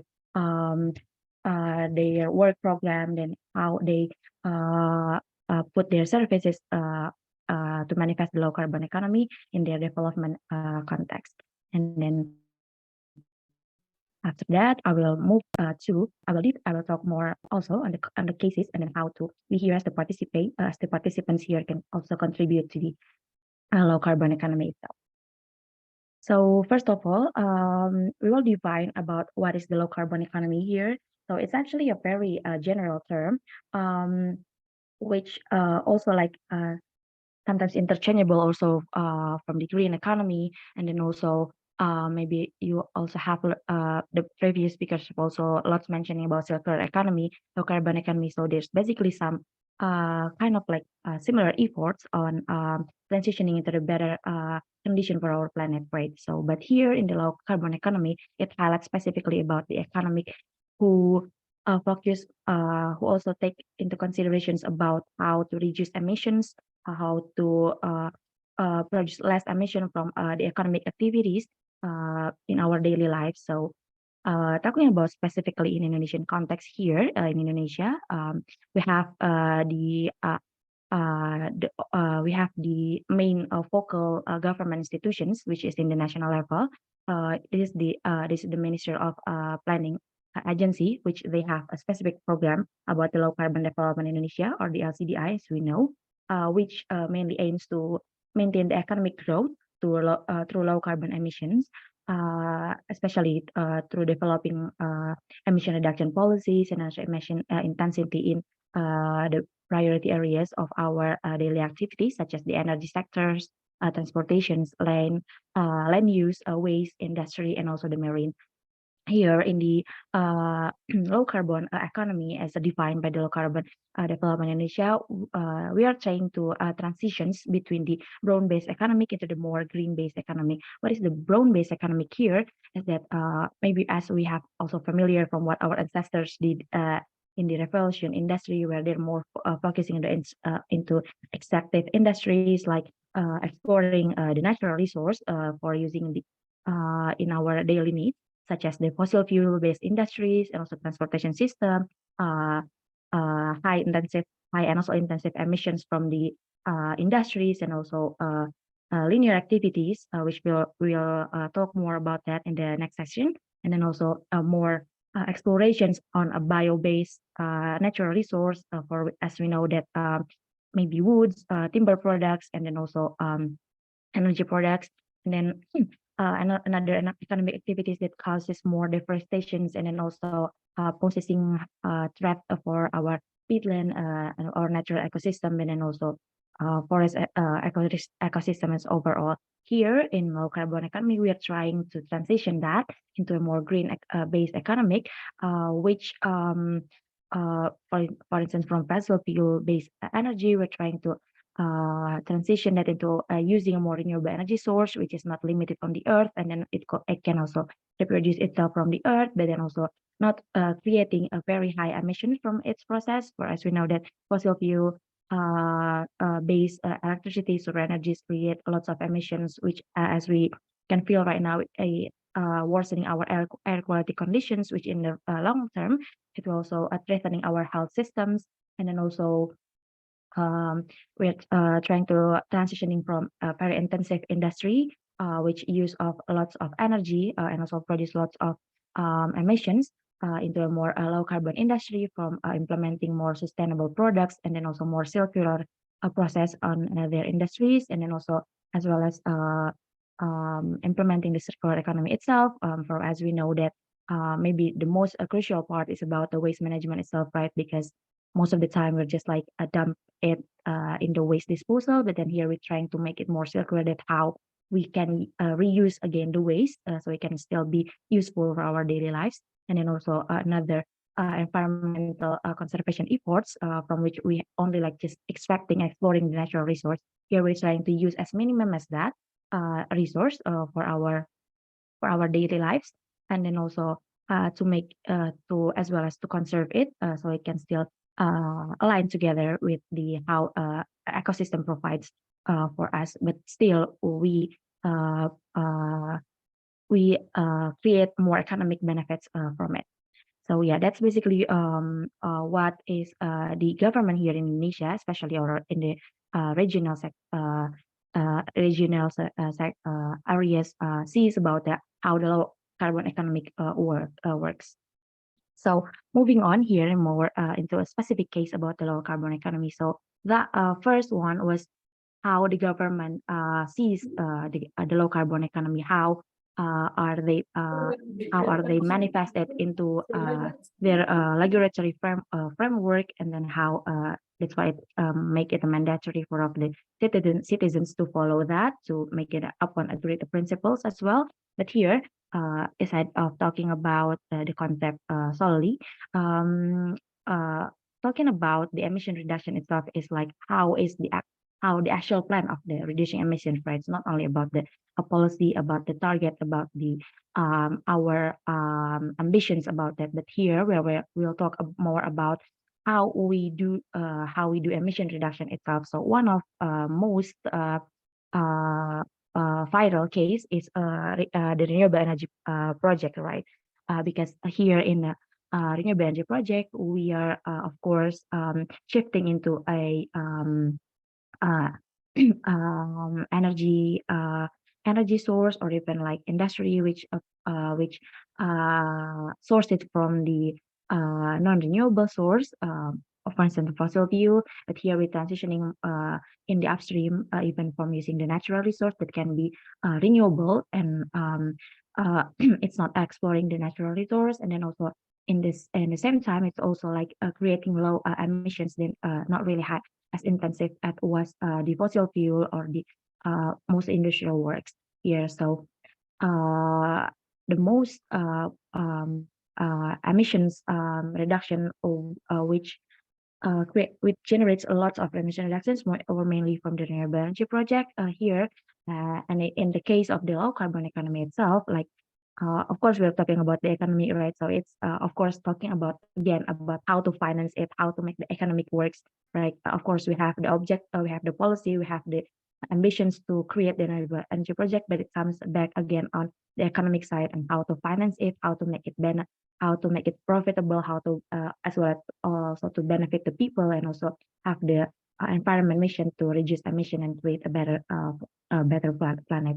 Here in the financing the renewable energy project in Indonesia, especially in our office in the Research Development Indonesia, we're keen to always study about the how green financing work, especially more specifically in the case of financing the renewable energy project here in Indonesia.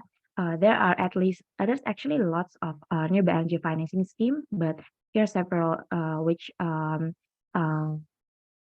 which knowledgeable from all of the stakeholders, especially from the government side, from the local government side, from the power plant provider side, and also from the financial side.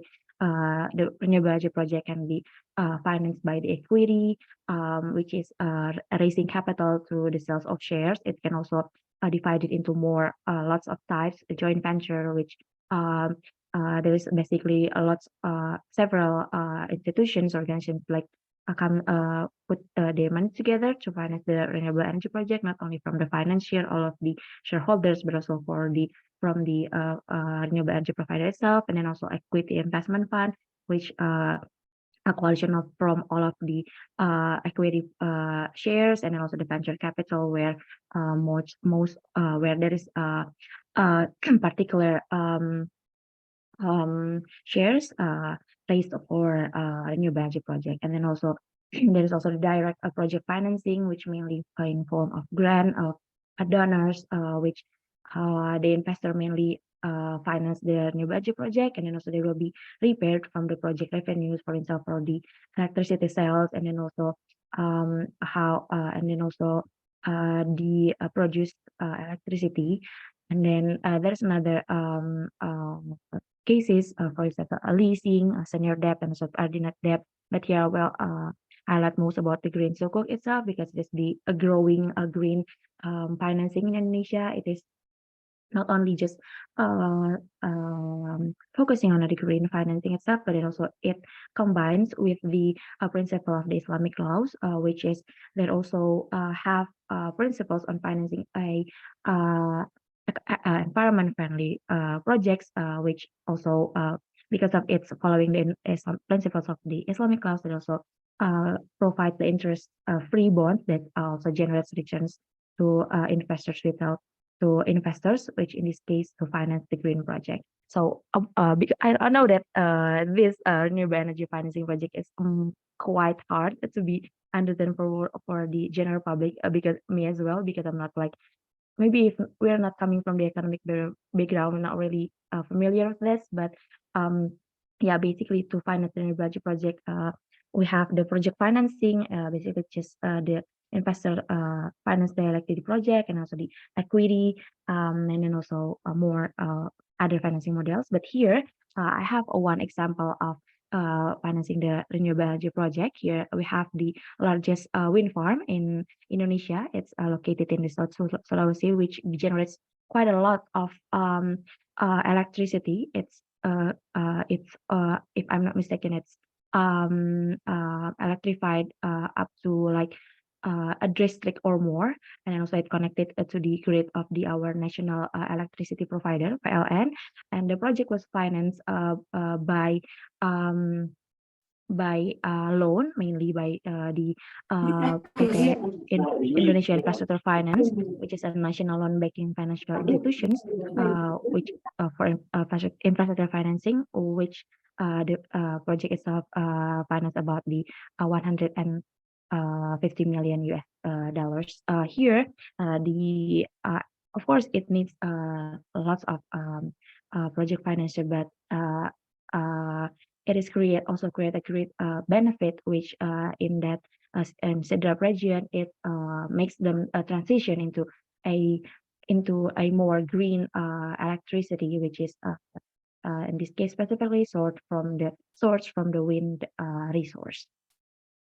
So moving on, we are still talking about how to manifest the emission reduction project itself. The other financing scheme, which is largely growing right now, is the carbon trading itself. Some of you might heard of this like a lot in your daily life. So it's basically a mechanism in the carbon market where greenhouse gas emissions from the renewable energy project are offsetted, and then also it can claim as the emission reduction in the more high emissions industries. So there is also lots of mechanism for this, but then in the global terms, there is also the emission trading system in the EU, and then also we have the voluntary carbon market where industries or private sectors just go there and just put themselves register themselves on the carbon market, and then put their emissions emission reduction effort, and then the other high intensive industries buying that, and then also they trade their emissions. But here I want to highlight that one of the global carbon trading mechanism, which is the clean development mechanisms, a United Nations fund carbon offset scheme, which allows the countries to fund the greenhouse gas emission reducing projects in other countries, and then also after they fund the GHG reducing projects, they can claim it to save emission as part of their efforts to emission reduction, as well as to meet international emission targets.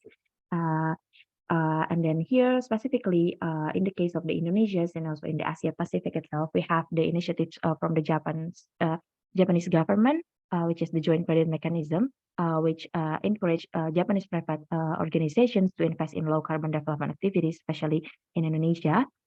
Which one of our example here, the Sidrap wind farm, is also registered to the clean development mechanism, where the emission reducted from the Sidrap wind farm is also offset and claimed as some private or some industrial emission reduction efforts, where the emission is also trading in the carbon market globally. So here we have back again to the GCM mechanism. We have the same where the Japan, for instance, the Japan institutes, they want to finance the GCM projects in Indonesia, and then also the GSD emission reductions, which also traded in the carbon credit they can use to achieve the also the Japan's emission target and also the global emission target. Oh yeah, before the financing of renewable energy project that I have delivered for mainly like more of the national centered effort from the government, from the industries, from the private here. But then here there is also how the general public can contribute to the low carbon economy. For instance, for one is from the circular economy. Here, as the general public, we can contribute to the economy in shifting our paradigm from linear economy to circular economy, as I mentioned before. First, in defining low carbon economy.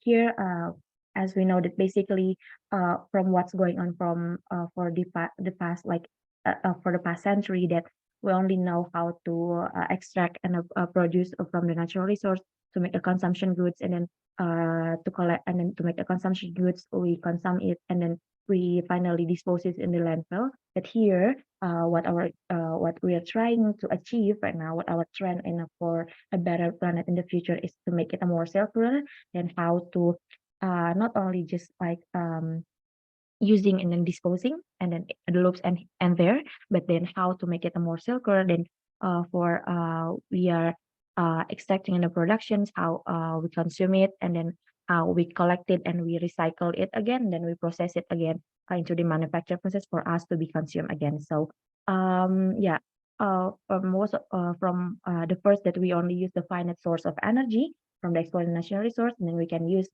our waste from our waste consumed from the resource, and then use again as the another source for our consumptions again. So here, for instance, there's also a leading government effort here in Indonesia, which is, as we know that we have a really huge problem about the waste management, especially from in our capital city, which there will be like around 1,000 supply of waste in the final disposal in the TPST Bantar Gebang here.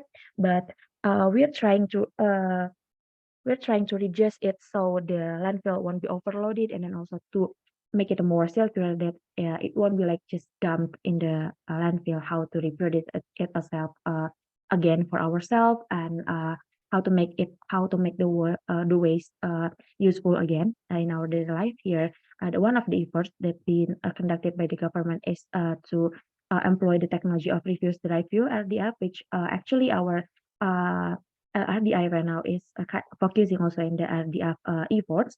We have a series of capacity building to increase the government's capacity for fostering the waste management efforts, especially using the RDF. Here, especially in the Bantar Gebang, TPST Bantar Gebang, they using the RDF technology, they process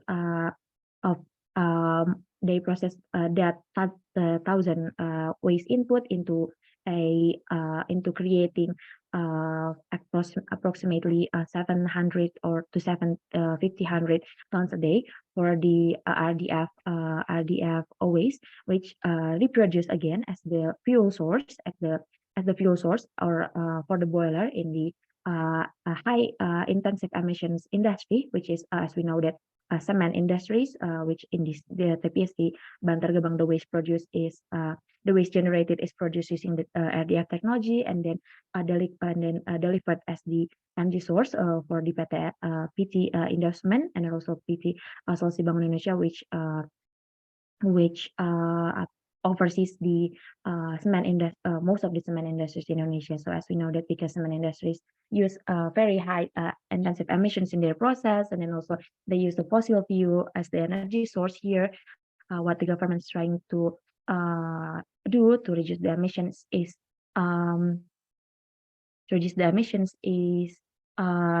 for co-firing the high intensive industries, and then also in the same time employ the waste management initiatives to fostering the circular economy itself. So yeah, that's basically the concept of what the government, what our society employs the low carbon economy, especially mandatory in a more of like a top down. Hello, Aisha. Yeah. I'm sorry Yes. to disturb, but it's we're approaching the time. But Okay. I thought this is like the most important things that that you will deliver for today. Can you Yes. make it very brief for the how Yes. us as a youth contribute in this Yes. topic? Okay, sure. Yeah, this is actually approaching to the more of the last slide of mine, so I will make it quick about this first. Thank you for the reminder. So yeah, it's basically about how the government the government oversees the low carbon economy, how they put it mandatory for us the citizens to participate in the low carbon economy. But here is how we initiatively participate in the low carbon economy itself. Here we'll present several cases which comes from our last studies, our RDI studies with the UNDP, titled about youth entrepreneurship and green economic recovery. Here, as the individual, as the how to make initiatives to participate in the low carbon economy, we can leverage the youth-led green entrepreneurship, which we can explore more youth-led ideas from the green economics. In our previous studies, we have interviewed several of the youth-led initiatives on the green economy, which of course vary not only for the waste management on the circular economic, because it is a green economy covering a broad topic. It also talk about the environmental conservation itself, and then the biodiversity conservation, and etc. But here we're focusing on the green economy, which creates more economic benefits. Here we have the Ecoplast is a biotech startup that developing the bioplastic from the agricultural waste, for instance, from the palm oil bunches and to alternative plastic bags. Here, we're also gain insight from the Gerai Prabumi in Padang that has the mission to reduce the amount of waste by making a plastic-free and then affordable products for everyone. And then also here we have the plastic waste management centers in Sumba, which aim to reduce plastic waste, especially bottles and glasses, to reduce the waste generated and then to create more value from the waste itself. So that's basically initiative that can be carried out by a youth to not only to take action for caring of our planet, reducing emissions, but also create a benefit about create economic benefit as the youth entrepreneurs. So here, as our previous study, we have also identified about the enabling environment for the youth-led green entrepreneurship in Indonesia. Here, as we are here, all of the participants here can leverage, specifically Indonesian context. There is also a bunch of access to finance and incentive. There is also a variety of options of capital access through different financial institutions to help you grow your entrepreneurship and also your business related to the green economy. And then also it is right now fosters by human capitals and entrepreneurship cultures, which provide lots of training courses for youth to gain entrepreneurial skills and then also to gain entrepreneurial mental attitude in managing the self potentials and also the incentives provided to develop the entrepreneur the business.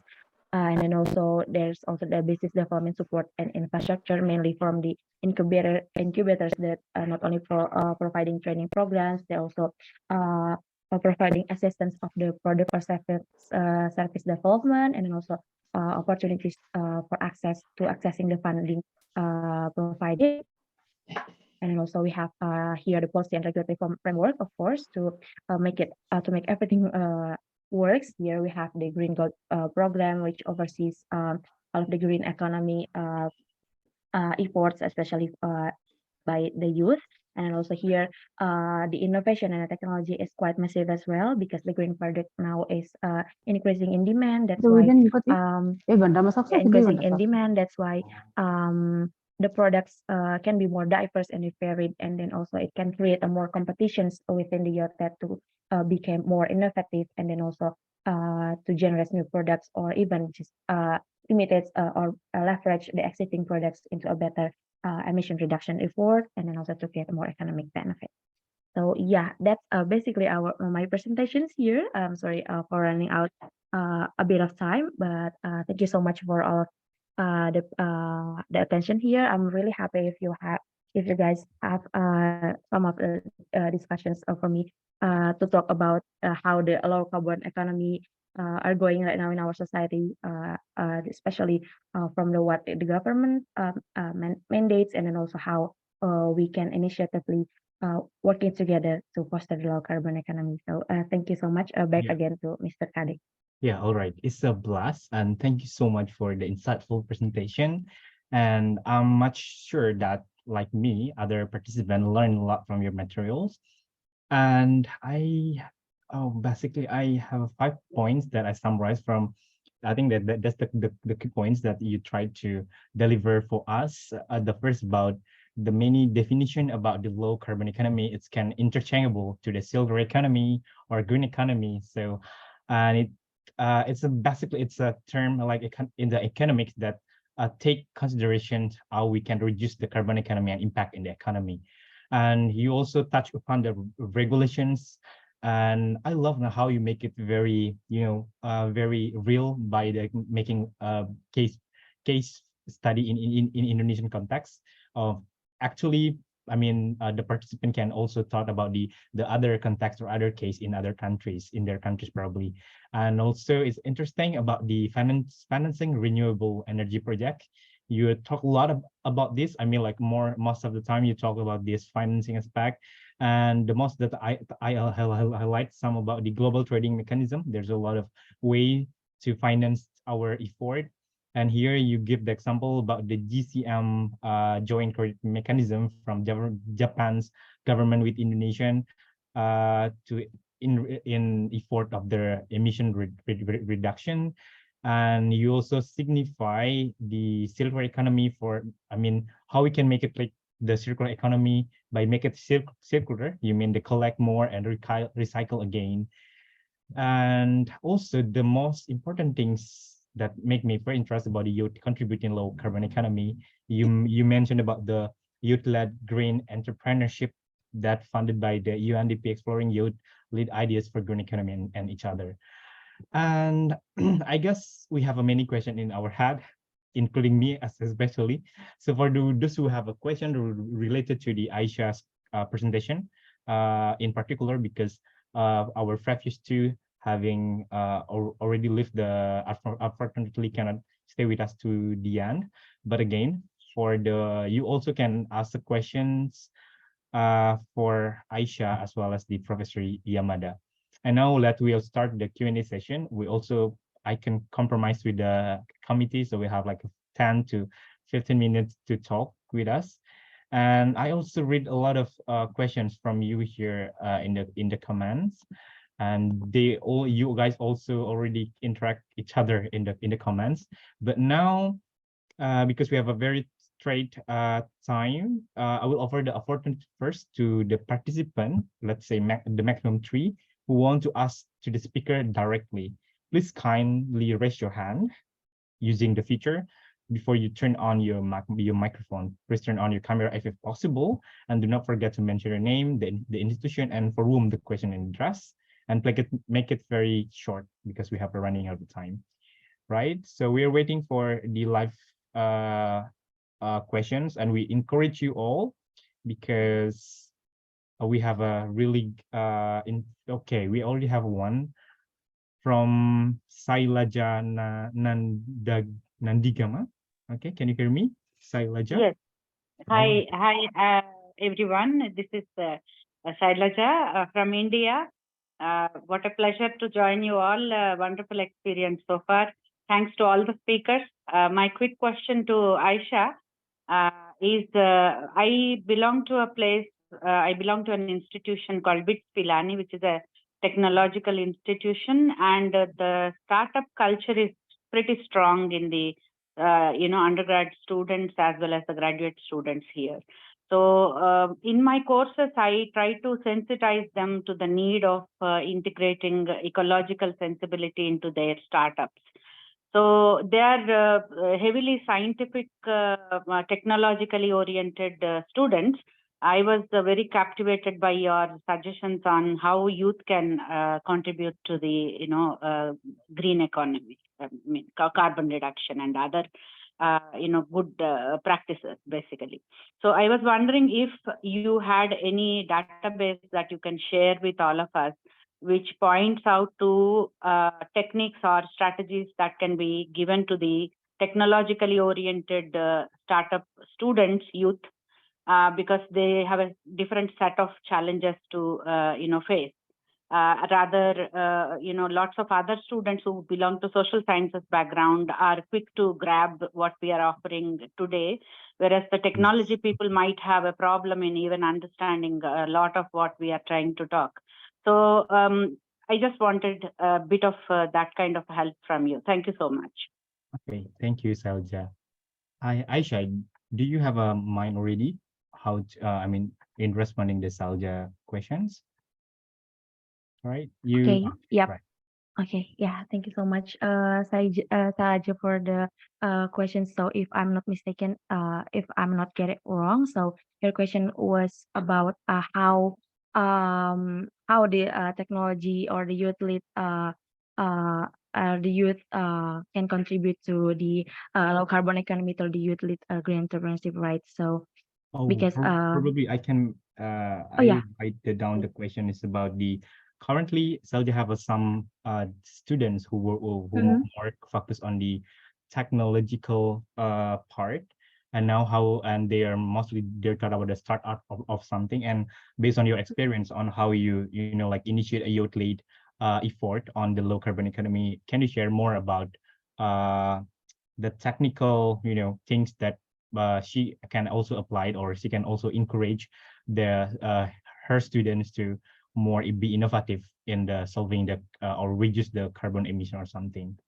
And probably you can share with us the links or something that we can learn more about the effort, the initiative. Yes. Okay. Thank you so much for Sailaja for the question. Sorry, I get it wrong the first place, but also thank you for Mr. Kadek to explain it again for me.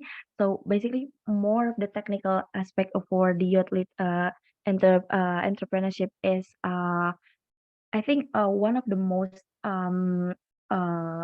strategic approach is that to put it in the innovations, because as what have mentioned from the previous speaker as well, that it is important for us to it is in the upcoming is will be like led more of the market, what the market wants, right? So I think it is better to to always create innovations about what the market wants to capture what the niche in the market, and then also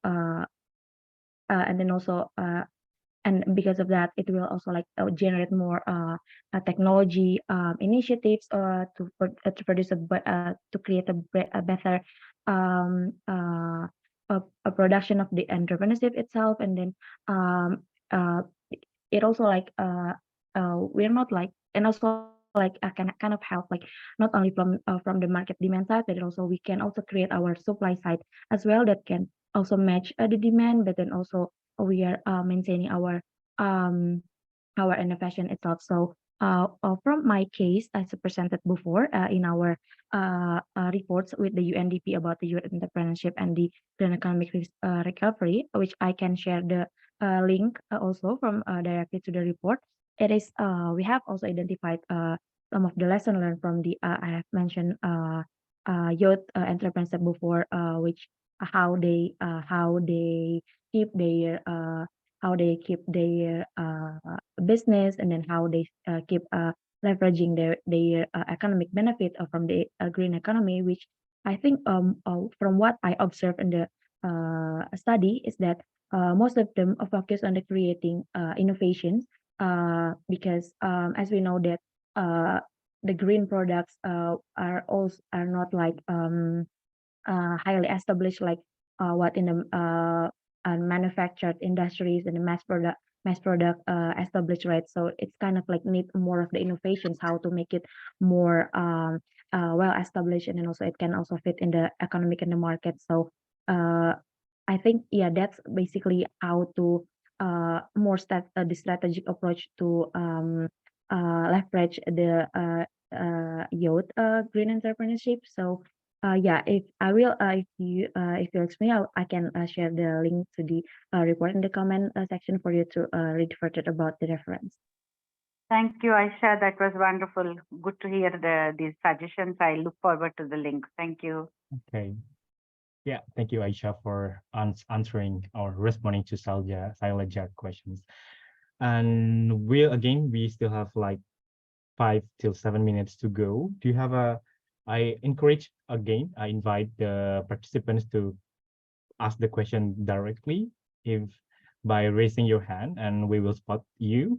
So you can interact with Aisha here, who are already available for this session.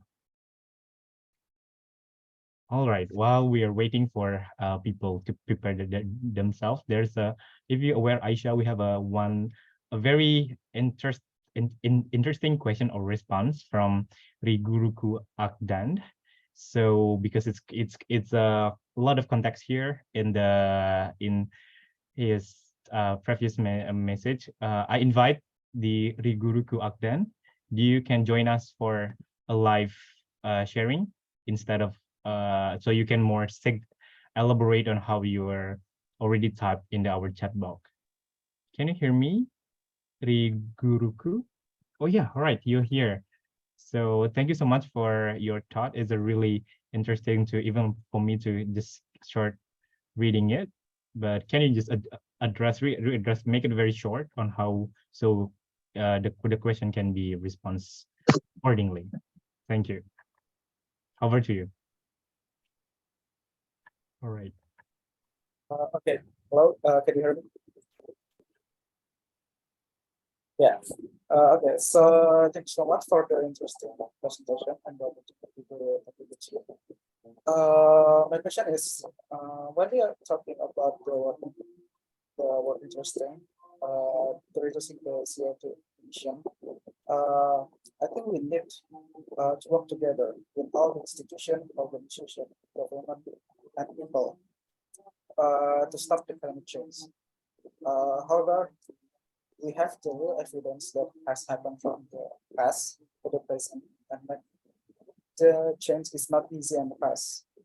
How do we make all institutions, organizations, government, people around the world to consist and committed to stop climate change together? Especially for individual people, because there are many cases where people are very enthusiastic at the beginning, but a few days later, they don't think about it anymore. I think it will be very difficult if everyone in the world does not work together to reduce carbon levels in the world. It's like the first person cleaning up his garbage, but the neighbor around him throw their garbage. But this first person Will this first person continue to volunteer to manage the network directs? If so, will it be forever? Not only that, but we also have to think of ways to deal with unexpected cases as the current one, where some countries are reviving fossil fuel and coal power plants because their countries are short of energy supply. And this action undermines the world commitment to using clean energy. While we know that climate change is already felt around the world, how can we accelerate CO2 reduction if not everyone works together to reduce it? Thank you for the question, the Guruku. Do you have any thought to responding the very nice questions, let's say, for us to feed our mind? Okay, Aisha. Yeah, sure. Of course, that's a very interesting and very intriguing questions from the Guruku. So yeah, I think that's what important for us as the general public to create the collective efforts about the climate change actions and then to reduce emissions. Not only reducing our own carbon footprint, but then also how to together monitor what the surrounding efforts about the climate reduction efforts for as I have mentioned before that of course right now that the public is really giving a very positive response about the transitioning to more a cleaner community which they use paper straws, they use not they stop using plastic single use plastic. They take public transportation to reduce their own emissions, but of course, we need to focus about which sectors that produce a very high emissions. Like, of course, we do our best individual actions, but we also have to work together with the others sector that also contribute really high to the emissions itself. So here, from what my presentation before that I have mentioned that right now the government also keen to took for that measures. They create the carbon market mechanism, carbon trading, which also very promising right now in the financing for the climate projects, and then also and then also from the TPST Bantar Gebang case, the government right now not only like as the public service provider, not only just collecting their waste and dump it in their own government side of landfill, but then also they right now managing it, reproducing it into a more useful products, which also creates which also reduce emissions from the waste open or waste disposal, but also it help the industry to reduce their own emissions. So I think that's a very intriguing questions from the Guruku today. That again, not only looking for what the government, what the public sector efforts.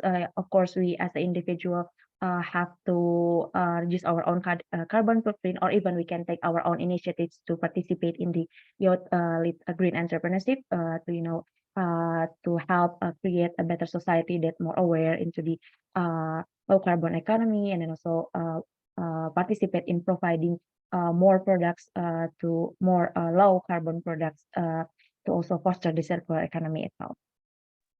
All right, thank you so much, Aisha. So in a very brief, so we need to start with a more individual action before, and then also we can make a collective action that already presented by Aisha before.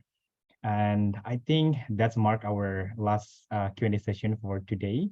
Unfortunately, we are the time for our today's event is up. And I would like to thanks to our amazing speaker, Ms. Latifah Hida, Ms. Aisha here, and also Professor Yamada for all the insightful presentation by today. It's not only the participant who learned from this topic, but also me, myself as the moderator. And I will also express my sincere thanks to all participants. The latest I saw, there's more than 90 participants who were with us for the past two hours, and who also actively participate in our Q&A session. It was a truly pleasure for me to moderating this event. And as we come to the end of our main session, I would like to hand over the virtual stage to our MC Mutiara, who will be leading us through the closing remark and concluding the event. Thank you. All right, thank you very much, Mr. Kadek. Once again, let's give a big applause to our amazing speaker for their insights. Now it is my pleasure to announce that we will be presenting e-certificates to our esteemed speaker who has shared their knowledge and expertise with us today. On behalf of our organizing committee, we present you this e-certificate as a form of appreciation to your dedication to this event. First, may I request Ms. Aisha to receive her certificate.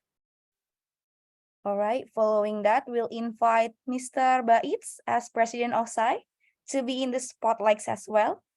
So IT team, please help me in the spotlight, and Mr. Baitz and also Ms. Aisha.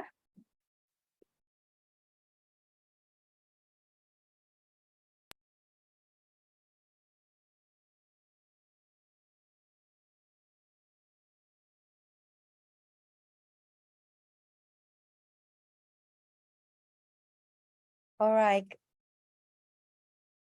And please help to share the screen, right? For Mr. Krishna, please help us to capture the screen. Okay. Okay, everyone ready? I'm going to take the picture now. Starting from 3, 2, 1. 3, 2, 1. Okay, thank you. Thank you very much, Mr. Krishna. Once again, thank you to our speakers, and I want to thank each and every one of you for joining us today. It has been an honor to be here as your Master of Ceremonies, and I'm glad that I can join the discussion on low carbon economy investment with you all. We hope that you enjoy the series of the event that we've presented to you today, and we would like to extend a special thanks to our partner for their generous support. Before we wrap up this event, I have two important announcements to make. First, you need to fill the attendance link as a requirement to get the e-certificate. You can find the attendance link on the chat box below. And second, for those who have received the email, we'll be having a focus group discussion session tomorrow at 9:45 p.m. GMT +7 Jakarta time. We will upload the final FGD team composition through Instagram account by today, our SAAI Instagram account. So I also announced that there will be two topics for tomorrow's SDG. The first topic that you can choose is what is the main barrier that hinders low carbon economy investment in ASEAN countries and Japan, and what are the solutions or strategies that you propose? And the second topic that you can choose is to identify opportunities for youth engagement and partnership in driving the low carbon economy agenda, and if possible, propose a youth-led initiative and collaboration between youth and other stakeholders in advancing sustainability. All right, you can pick one of these topics and discuss it with your group tomorrow on the focus group discussion session. And finally, I want to remind everyone to stay safe and healthy, and we hope to see you again tomorrow. Thank you very much and have a great day, everyone. Thank you all. Have a good day. Hello. Can you please show the two topics screen once? All right. Thank you. Please share this topic. Yeah, maybe you can like screenshot our screen. Thank you so much. Thank you. All right, very well. Okay, thank you very much, everyone. Thank you. I think this is the end of the event. Thank you and see you tomorrow. Goodbye. Goodbye. Thank you. Thank you so Bye-bye. much, everyone. Thank you. Thank you so much. Bye-bye. Thank you.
students who came to Japan through the Sakura Science Exchange Program organized by the Japan Science and Technology Agency, JST, are all certified as members of the Sakura Science Club, SSC for short. As of 2022, there are more than 30,000 members.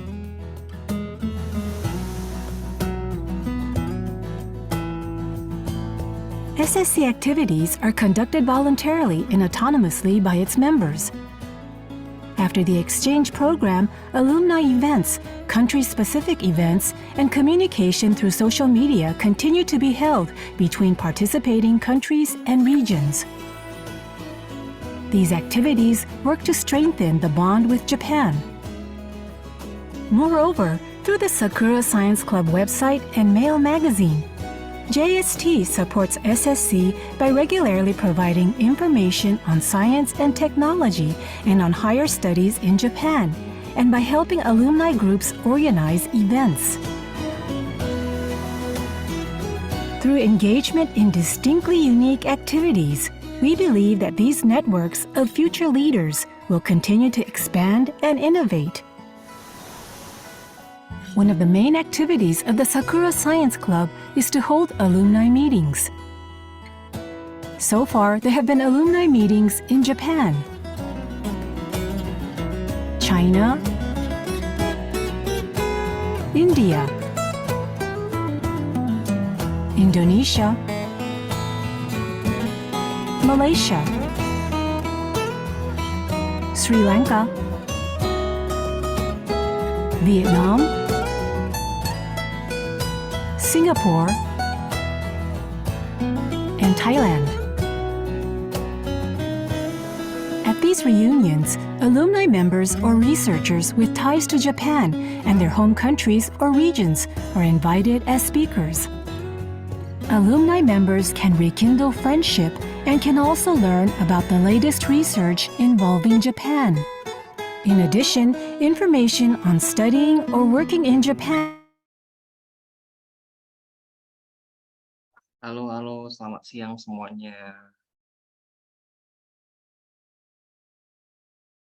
Suaraku jelas kan ya? Muti masih di spotlight. Oh, enggak, udah. Jelas Kak. Oke, sip. Thank you so much teman-teman ya. Makasih banyak. Kita have a success today meskipun ada 1-2 hal yang ya itu uncontrol ya. Kita nggak bisa ini juga. Mungkin recordingnya bisa di stop dulu ya, because this is just an evaluation. Uma ya yang start